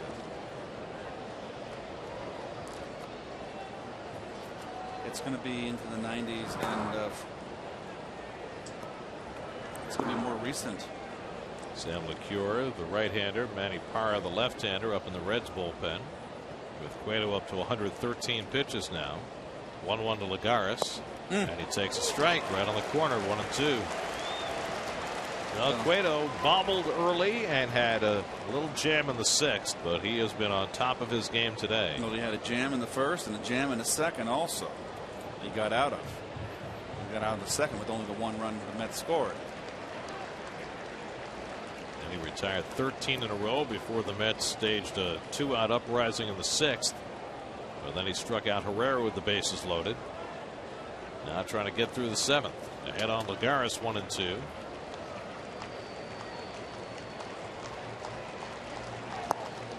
Just off the plate. 2-2. Cueto throwing harder now than he has at any time in the game.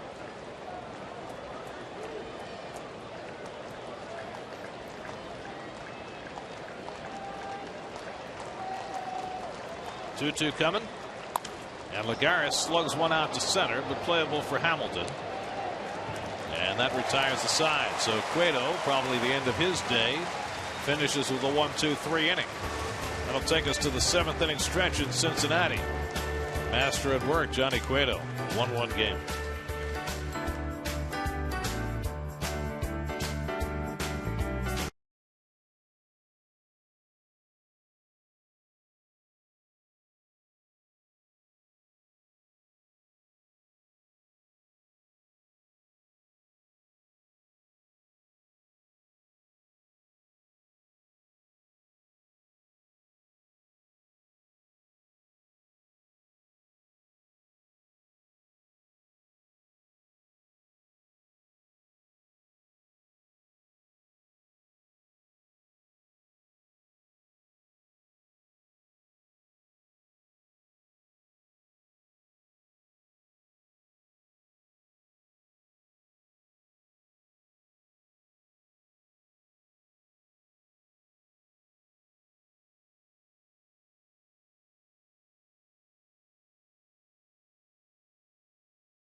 From his beaming catcher Brian Pena, and more of that to follow in the dugout after another terrific outing for the Reds ace. Well, there's always that special relationship between the catchers and his pitchers, and particularly the starting pitchers. And it used to be more so when pitchers went 9 innings in complete games.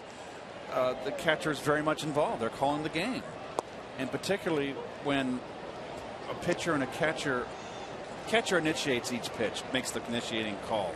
When you're on the same page, boy, you feel like you're joined at the hip, and it's been a joint effort. And so it's always nice to see. It's very rewarding. Donald Lutz leading off the home 7th. Quickly down in the count 0-2 against Dylan G. G had a 1-0 lead until the 6th when Todd Frazier took him deep. So Cueto done for the day after 7 terrific innings. Cannot lose it. Could win it if the Reds are able to score here in the 7th.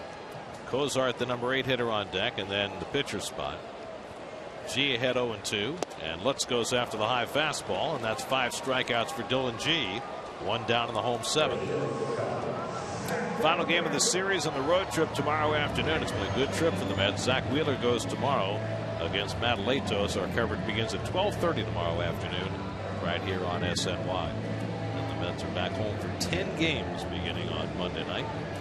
And once they get pushed through that 10-game homestand, the season's all but shot. Oh, I don't mean I mean like it's almost over. Jumbo Diaz is up in the Cincinnati bullpen. One-time Mets farmhand. Poor choice of words. Yeah, I understood your point. Cozart is 0 for 2, flied out twice. Chris Heisey is out on deck to pinch hit for the Reds. To bat for Cueto. 0-2 from G, and the breaking ball. Did he go? No. First base umpire Ted Barrett gives Cozart a pass. 1-2. Well, the plummeting Oakland Athletics are trailing again this afternoon. Houston 3, Oakland 1 in the 8th, after Houston won 4-3 last night. Oakland is now 7-17 since the 9th of August, and they're 6 games behind the Angels. They're still in the top wild card spot in the American League, but dropping fast.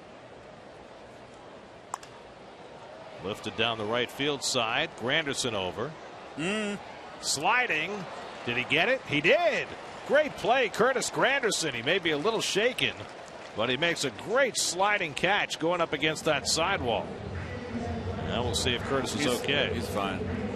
Curtis is very adept at making this play near the wall. Much like, I almost said Shea. Much like Citi Field. Not much room down that right field line. Nice padding. Makes your pitcher happy. So a tremendous play by Granderson. 2 out and nobody on. And now Chris Heisey will pinch hit. Heisey pinch hit last night of the 9th inning and had a base hit and scored a run.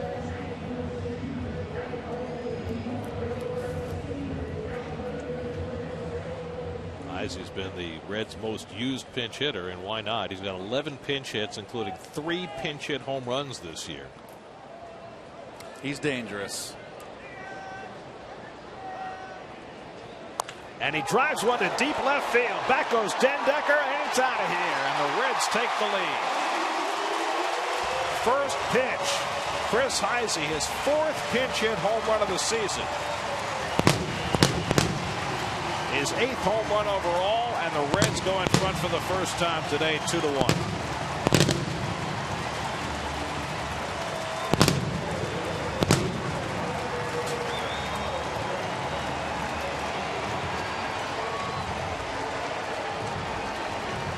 Fastball right down the middle, and you got a pinch hitter.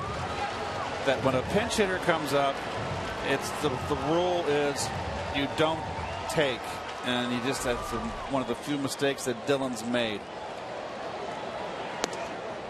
And it just seems that, geez, the home runs have really hurt him this year. Well, especially late in games. Yes. Gosh. Frazier tied it with a home run in the 6th. Heisey puts the Reds in front with a home run in the 7th.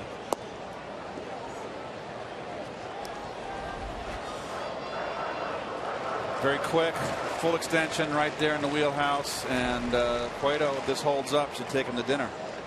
Well, Cueto now has a chance for a win, his 17th of the year. Well, the Mets have handled Billy Hamilton just fine in these 2 games. He's 0 for 3 today, 1 for 8 in the series. That was a bunt hit in last night's game. Well, there's the contact right on the barrel. You can see it's just a big boo-boo. Boo-boo. Hey, boo-boo.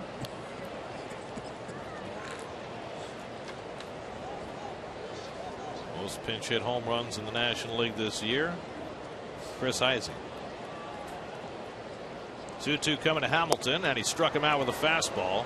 6 strikeouts for Dylan G, but the Reds go in front on Heisey's pinch hit home run. 2-1 Cincinnati as we go to the 8th.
SNY is brought to you by Delta. Delta has the only outdoor airport lounge in New York. Delta, keep climbing. And by Cholula Hot Sauce, the flavorful hot sauce with the iconic wooden cap. Introducing the new green pepper sauce flavor. Pick up the perfect bunch of jalapeno and poblano today. Well, Johnny Cueto, 7 strong innings. Every reason to be happy when Chris Heisey hit the pinch home run to put him in front. There he is. Hey, thank you. Well, maybe not dinner, but at least a hug. Oh, dinner. So now Cueto will watch as the Reds bullpen tries to protect the lead for him. Matt Dendecker will lead off for the Mets against the new Reds pitcher, Jumbo Diaz. Jumbo Diaz, how about this? 12 years in the minor leagues, former Met, 30 years old, made his major league debut this year on June 20th in Toronto after 340 minor league appearances. He's not quite as jumbo as he used to be. At one time he was 347 pounds. Got it down to 278 by the time he got to camp this year, and about 270 now. Matt Dendecker will lead off against the fireballing Jumbo Diaz. When you get to the 8th inning against the Reds, you face Diaz throwing 100 miles an hour from the right side, and if you get to the 9th, Aroldis Chapman throwing 100 miles an hour from the left side. Well, in the words of Frank Robinson, they got to throw it over the plate.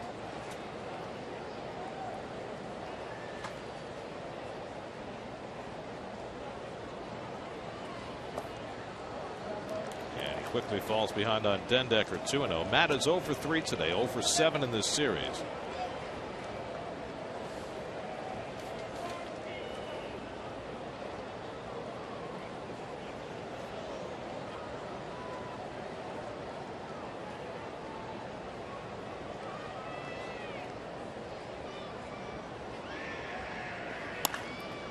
Foul outside first. Jumbo Diaz spent the first 6 years of his professional career in the Dodgers system, where Terry Collins was the farm director, and so Terry knows Jumbo very well. On his 26 innings, he's given up 3 home runs, so he can give up a long ball. I like the fact that Dendecker attacked 2-0. Wright and Duda to follow in the 8th. Mets down 2-1. And Dendecker goes after a changeup. Oh, and it's even. That's a nice pitch. When you're throwing as hard as this big guy, he does this to you in a good spot. Why'd you give him 70? Maybe he wanted that. Defensive tackle. No. Well. And Dendecker goes down on the 98-mile-an-hour fastball for the first out of the 8th.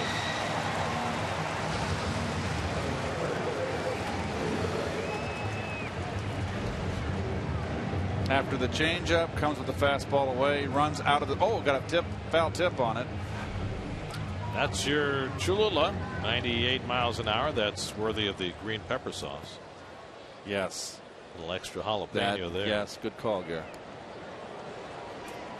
Now David Wright. David's 1 for 3 today. Had an infield hit back in the first after a 4-hit game last night.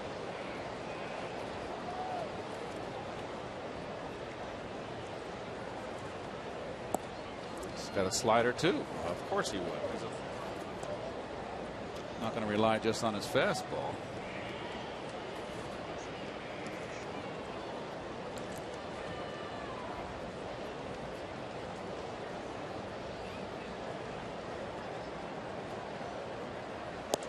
And the slider in for a strike. Ball and a strike on Wright.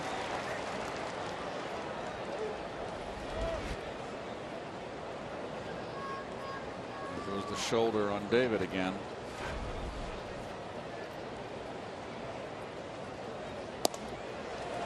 That fastball got the corner, and it's 1-2. Oh, this guy's been in the minor. I tell you why he's been in the minor leagues. He was over 300 pounds. Right. They weren't going to reward him.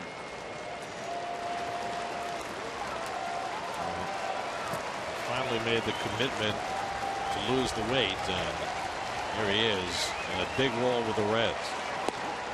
On the outside corner, and Wright is caught looking for the second time today. Back-to-back strikeouts for Jumbo Diaz.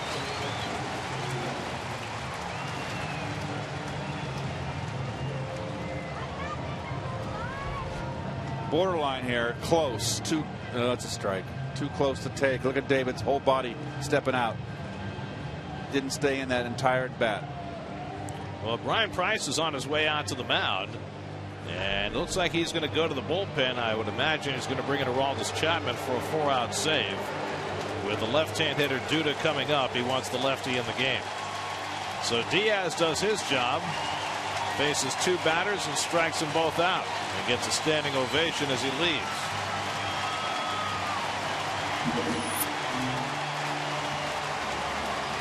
Call to the bullpen brought to you by Verizon.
More than 3 outs. He'll try and do that today. 106 career saves, active leader amongst left-handers, a flamethrower. We all know he got clocked in the head on a line drive in spring training. Geez, from Diaz to this guy, two guys bringing it from both sides. He'll come in to face Lucas Duda, who's 0 for 2 in a walk today. Duda, who's been challenged against left-handers this year, will try and face one of the toughest lefties in the game. Lucas actually has a hit against Chapman. He's 1 for 3 against him in his career.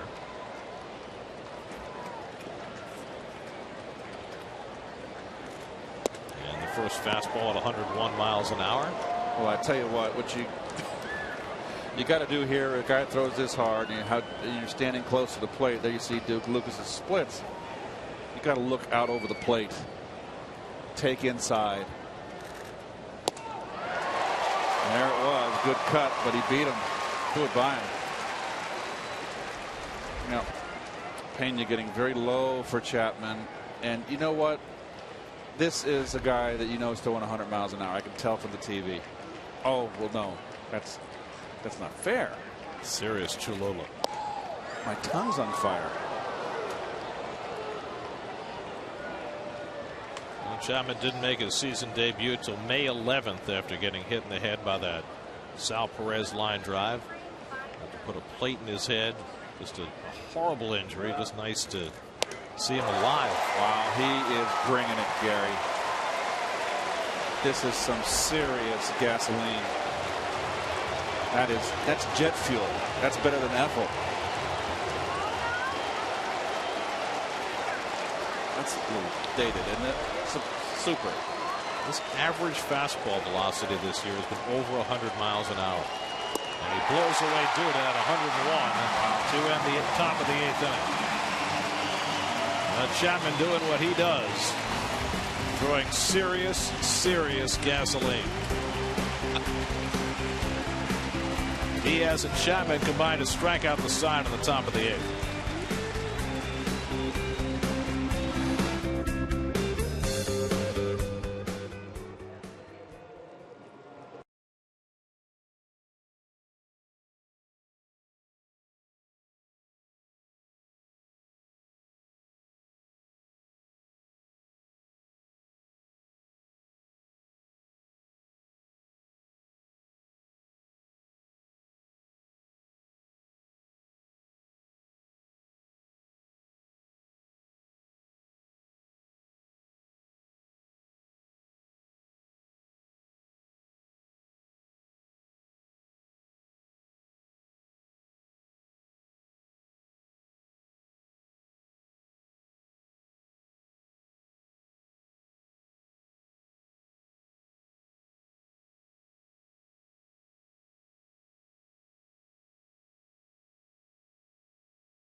Behind-the-scenes access, player reactions, and a complete game breakdown with exclusive on-field interviews and Rex Ryan's post-game comments on Jets Post-Game Live, presented by Toyota.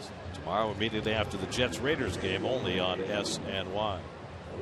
Let's answer our Verizon trivia question. If it can reappear, abracadabra, poof. Only 3 pitchers to win 20 games for the Reds since 1970. No. Oh, Jim Merritt. Yes. Danny Jackson, his great year with the Reds in '88. Tom Browning, who pitched a perfect game for the Reds, and boy, Merritt. That's hard to remember. Jim Merritt was not a hard thrower. Danny Eveland, his first appearance on this road trip, will come on to pitch for the Mets in the home 8th. Brian Pena will turn around about right-handed, his weaker side, and he tries to hold and went around on the slider, 0-1. Well, Pena hit the ball hard 3 times as a left-hand batter, but he's hitting just 200 from the right side. Then you got Todd Frazier and Jay Bruce due up for the Reds as Eveland tries to keep this a 1-run game. Dylan G went 7, allowed 2 runs and 7 hits, walked 1, struck out 6, had a 1-0 lead, but Frazier homered in the 6th to tie, and Chris Heisey hit the pinch hit home run in the 7th to give the Reds the lead. And with 7 strong innings from Cueto and an overwhelming inning from Diaz and Chapman, the Reds lead 2-1.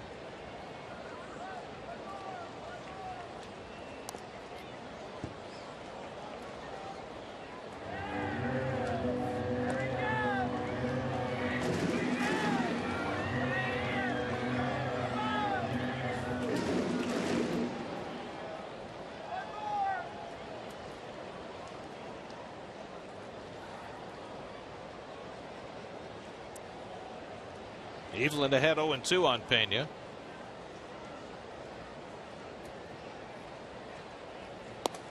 And he misses away with a fastball. Mets have been lacking for lefties in the bullpen. Eveland and Josh Edgin have both been a little banged up. Edgin should be ready to go today. Had a shot in his elbow earlier this week. Joined the team here in Cincinnati. Backdoor breaking ball misses, 2-2. Daisuke Matsuzaki is also here and presumably ready to go after getting a shot in his elbow. So him warming up briefly last night. Another backdoor breaking ball misses. 3-2 to Pena. Looking ahead to the ninth, the Mets will have d'Arnaud, Granderson, and Herrera up against Aroldis Chapman, who was somewhat impressive in his first batter faced. Somewhat.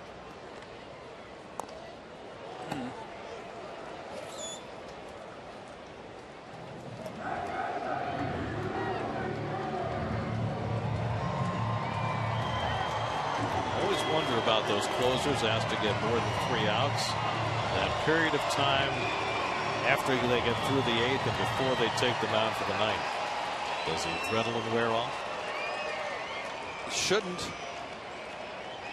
8th pitch of the at bat coming to Pena, and he pops one up. d'Arnaud should have room. 1 out.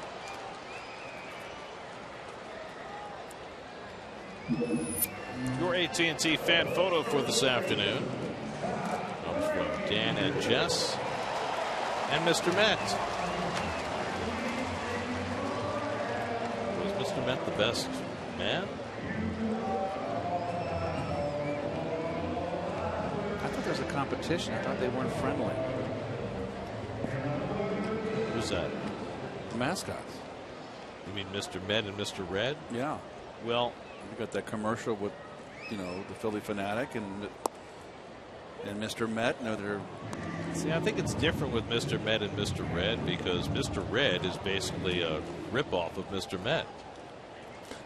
Yes, so there's reason for animosity. I mean, the Mets had Mr. Met before the Reds invented Mr. Red, and they basically just slapped a mustache on Mr. Met and called him Mr. Red. But Mr. Red was always the logo, remember? The old baseball cards in the 60s and the 50s? Not you. That's just me. Well, you are older. I'll acknowledge that. 0-2 coming to Frazier, and he just got a piece of it. Boy, Frazier looks terrible against Evelyn. The way he's the first time he's not swung the bat well. See what his splits are against lefties. Never know, that could have just been a Bernie Carbo swing. Well, Frazier's hit 2 of them over the center field fence in this series, including the one that tied the game against G in the 6th today. Strike 3 call. Yes. Got him looking at a fastball. And so Evelyn has retired the first 2 in the 8th.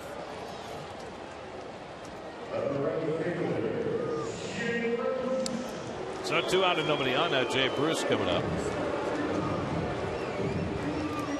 Bruce is 0 for 3 today with a couple of strikeouts. 0 for 7 so far in this series. They're in the bottom of the 9th in Washington. The Phillies on the verge of beating the Nats again. It's 3-1 Philadelphia.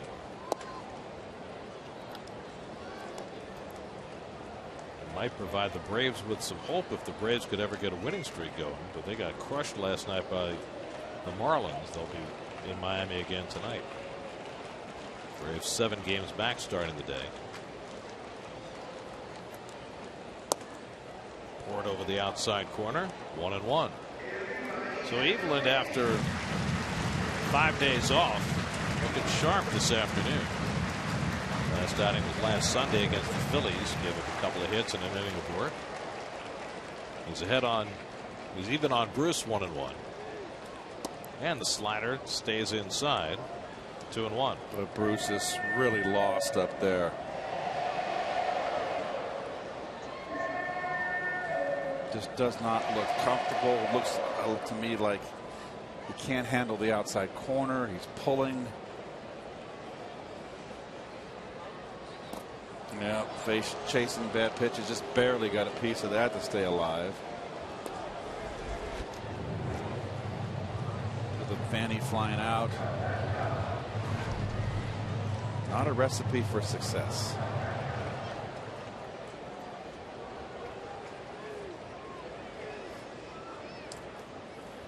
Two coming to Bruce, and the slider fouled down the left side, and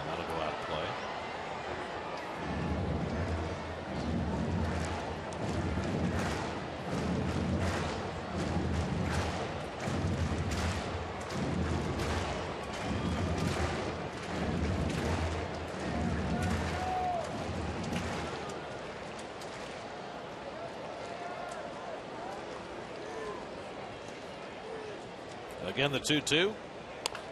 And bounced down to first. Easy play for Duda. And that retires the side. A 1-2-3 inning for Dana Evelyn. Now the Mets will come up in the 9th against Chapman with d'Arnaud to lead off, down by a run.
Comes into play left field. Travis d'Arnaud has had another good day today. A pair of doubles, one off the fence in left center, one down the left field line. Now facing the fireballing Aroldis Chapman, who came on to get the final out in the 8th. Chapman trying for his 6th career save of more than 3 outs. He's got a 1-run lead to work with. And d'Arnaud swings and pops one up into shallow right center. Hamilton is there. And one pitch. 1 out for Chapman in the 9th. Well, there are the Coors Light cold hard facts on Aroldis Chapman. They keep talking about making him a starting pitcher, but why would you? He has been such a dominant force closing games. Unless you can find someone that can replace him and do an adequate job. They think he can go, 7 innings. I think I'd leave him right where You've got to. You better have someone awful good. There's Granderson, 0 for 2 and a walk today. And Curtis takes a fastball inside at 102 miles an hour. I mean, he's averaged over 100 miles per hour with his fastball this year. Nobody does that. And some guys hit it, a couple of times a game. They'll average 98, pump it up to 100, 101. I've seen Bobby Parnell hit 103. But this guy is 100 plus. He's all of every it. pitch. He's all of it. A lot of times I look at the gun but he's every bit of it. Well, now he's 3-0 on Granderson. Dilson Herrera waiting on deck. Phillies have beaten the Nats 3-1.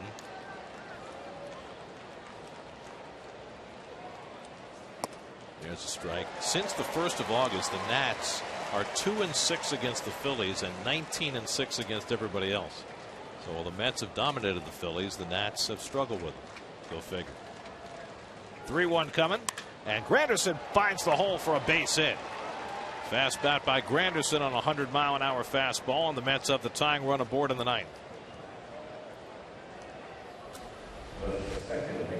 Down. Inner half. And now Eric Young is going to pinch run for Granderson, carrying that tying run.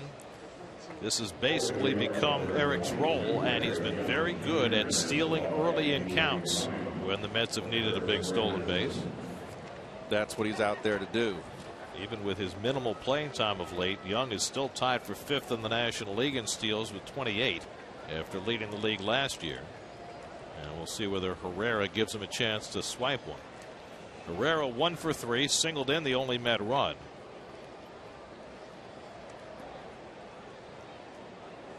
Chapman's given up 3 stolen bases in 5 tries this year.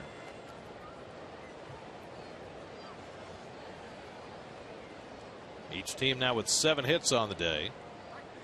And Chapman definitely concerned about Young.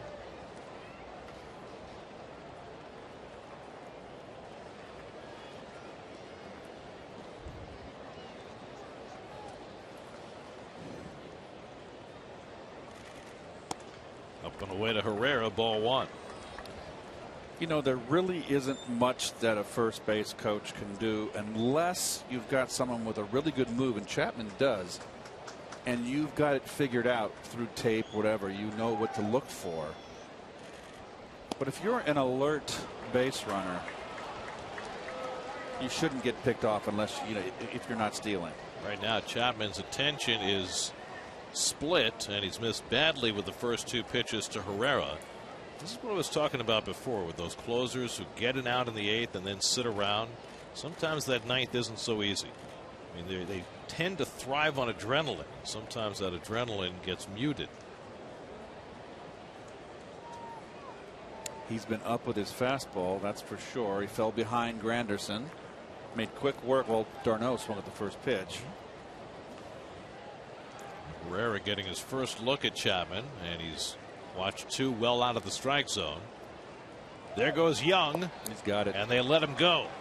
Eric Young steals second, and now the Mets have the tying run in scoring position, his 29th stolen base of the year. Well, he just figured him out and got a great jump. They weren't going to get him. Wisely, Brian Pena ate it. 3-0 now to Herrera, and he takes it low, ball 4. So now the Mets have the tying and lead runs on base. And Wilmer Flores coming up, and Chapman struggling with his control. Brandon Phillips is going to come into the mound and have a chat with Chapman, try and settle him down. Brian Price is going to come out as well. Price, of course, not only the manager but the former pitching coach for the Reds, so no need to send out your lieutenant. The general comes out for a conversation. I'm trying to use your language. You're outstanding. You sure you didn't serve in the military? No. Nice at bat by the young Herrera. Has a good knowledge of the strike zone. I like him. So now Flores will get his first look at Chapman. First and second and 1 out. Wilmer drilled a double down the left field line in the second. Twice grounded to short since then.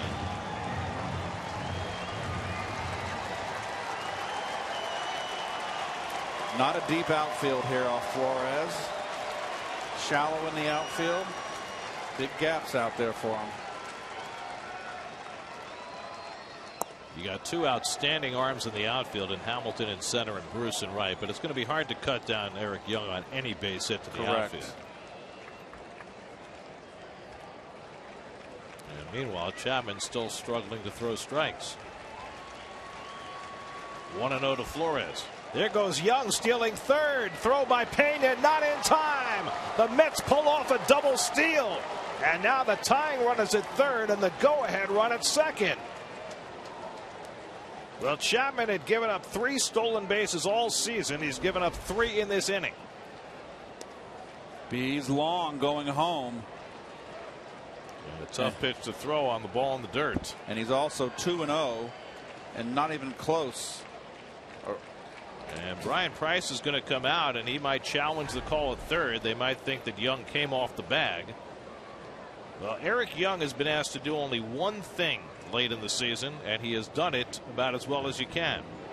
And they are going to challenge the call at third base. So Young steals his 30th, but it might get taken away. We'll take a look. He's clearly safe. Did he come off the bag? Was he tagged? Oh, he's out. Yeah, he did come off the bag. Oh, he's out. The umpire's right there falling asleep. Looked like Negron had the tag on him while he was off the bag. That's huge. All you kids out there, that is lesson for you. Always when you make a play, a tag, you keep your glove on the base runner. And he's out. He's out. The only question would be if Negron pushed him off the bag. I don't think he pushed him. But he definitely tagged him when he was off the bag. Yep. Without Question, he tagged him off the bag. And unless the folks in New York judge that he was pushed off the bag, and I don't know how you judge that. The Mets are going to have the stolen base taken away, and that'll be the second out of the inning. Play under review brought to you by Mazda. The fans here in Cincinnati are watching it on the board. They're seeing the same shot we just showed you. Here we go. And they overturn the call, and he's out. Yes, sir. Big mistake by Eric Young. So how do you score that, Gary? It's a caught stealing, 2-5. Anytime you overslide, there's no stolen base. Wow. And you see a lot of that today, guys sliding and coming off the bag, or sliding beyond the bag. So it's a caught stealing for the second out. Herrera, the tying run, is at second with 2 out, a 2-0 count on Wilmer Flores. And now it's a strike. Wow, that looked like ball 3. And Chapman got a call from the young umpire Mark Ripperger. I mean, that's not a strike, is it? No. So Chapman gets a bit of a break. 2-1 now to Flores. And he drives one foul. Breaking ball from Chapman. Threw him 2 straight breaking balls. Well, he can't get his fastball over. Sometimes pitchers switch gears. So now the Mets are down to their final strike.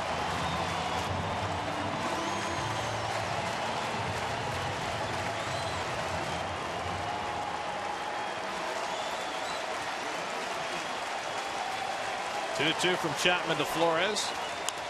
And he reached for that 103-mile-an-hour fastball and fouled it off. Isn't that funny how he throws 2 breaking balls and gets himself out of that fastball rut where he couldn't get it over, and then he throws a good hard one. Well, he did get a break on the first breaking ball call. Yes, he did. 3-0. 2-2 to Flores. Eric Campbell on deck in case Flores keeps it alive. Fouls off another fastball. Well, Eric Young stole second. Looked like he had stolen third, but popped up, came off the bag. Negron kept the tag on him, and that changed the entire nature of this inning.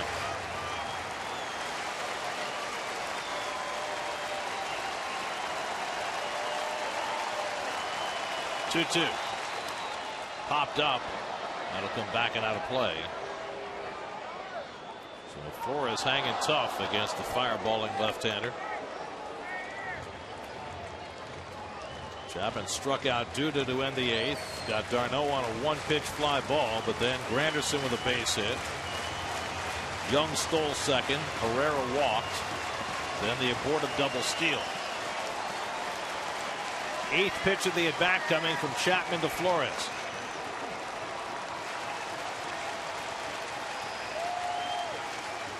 Ball 3. Good eye. Good at bat by Flores. Flores already has 3 extra base hits in this series. A double and a home run last night. A hard hit double his first time up today.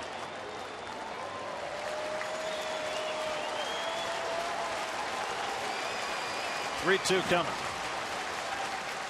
Ball 4, and the Mets remain alive. So the second walk of the inning issued by Chapman, And now the Mets again have the tying and lead runs aboard, and Eric Campbell coming up to pinch hit. Well, it was a pinch hitter who changed this game for the Reds in the 7th inning when Chris Heisey homered against Dylan G. Now Eric Campbell hoping to have an impact for the Mets as they're down to their final out. What a terrific at bat by Flores. Campbell had a pinch hit single in last night's game, then stayed in and finished the game at third base. Campbell 8 for 21 as a pinch hitter, 4 RBIs. Two out, 2 on, 2-1 Cincinnati, 9th inning.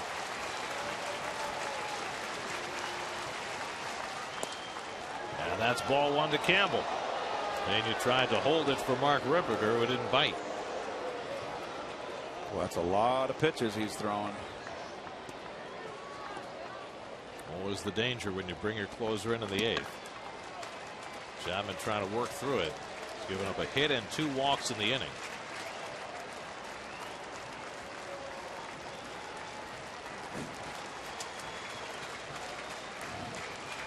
1-0 to Eric Campbell. There's a strike. Breaking ball from Chapman, 1-1. Juan Lagares would be next.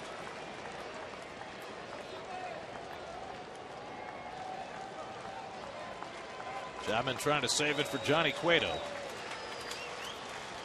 And Campbell takes another breaking ball for a strike, and it's 1-2. So again, the Mets are down to their final strike.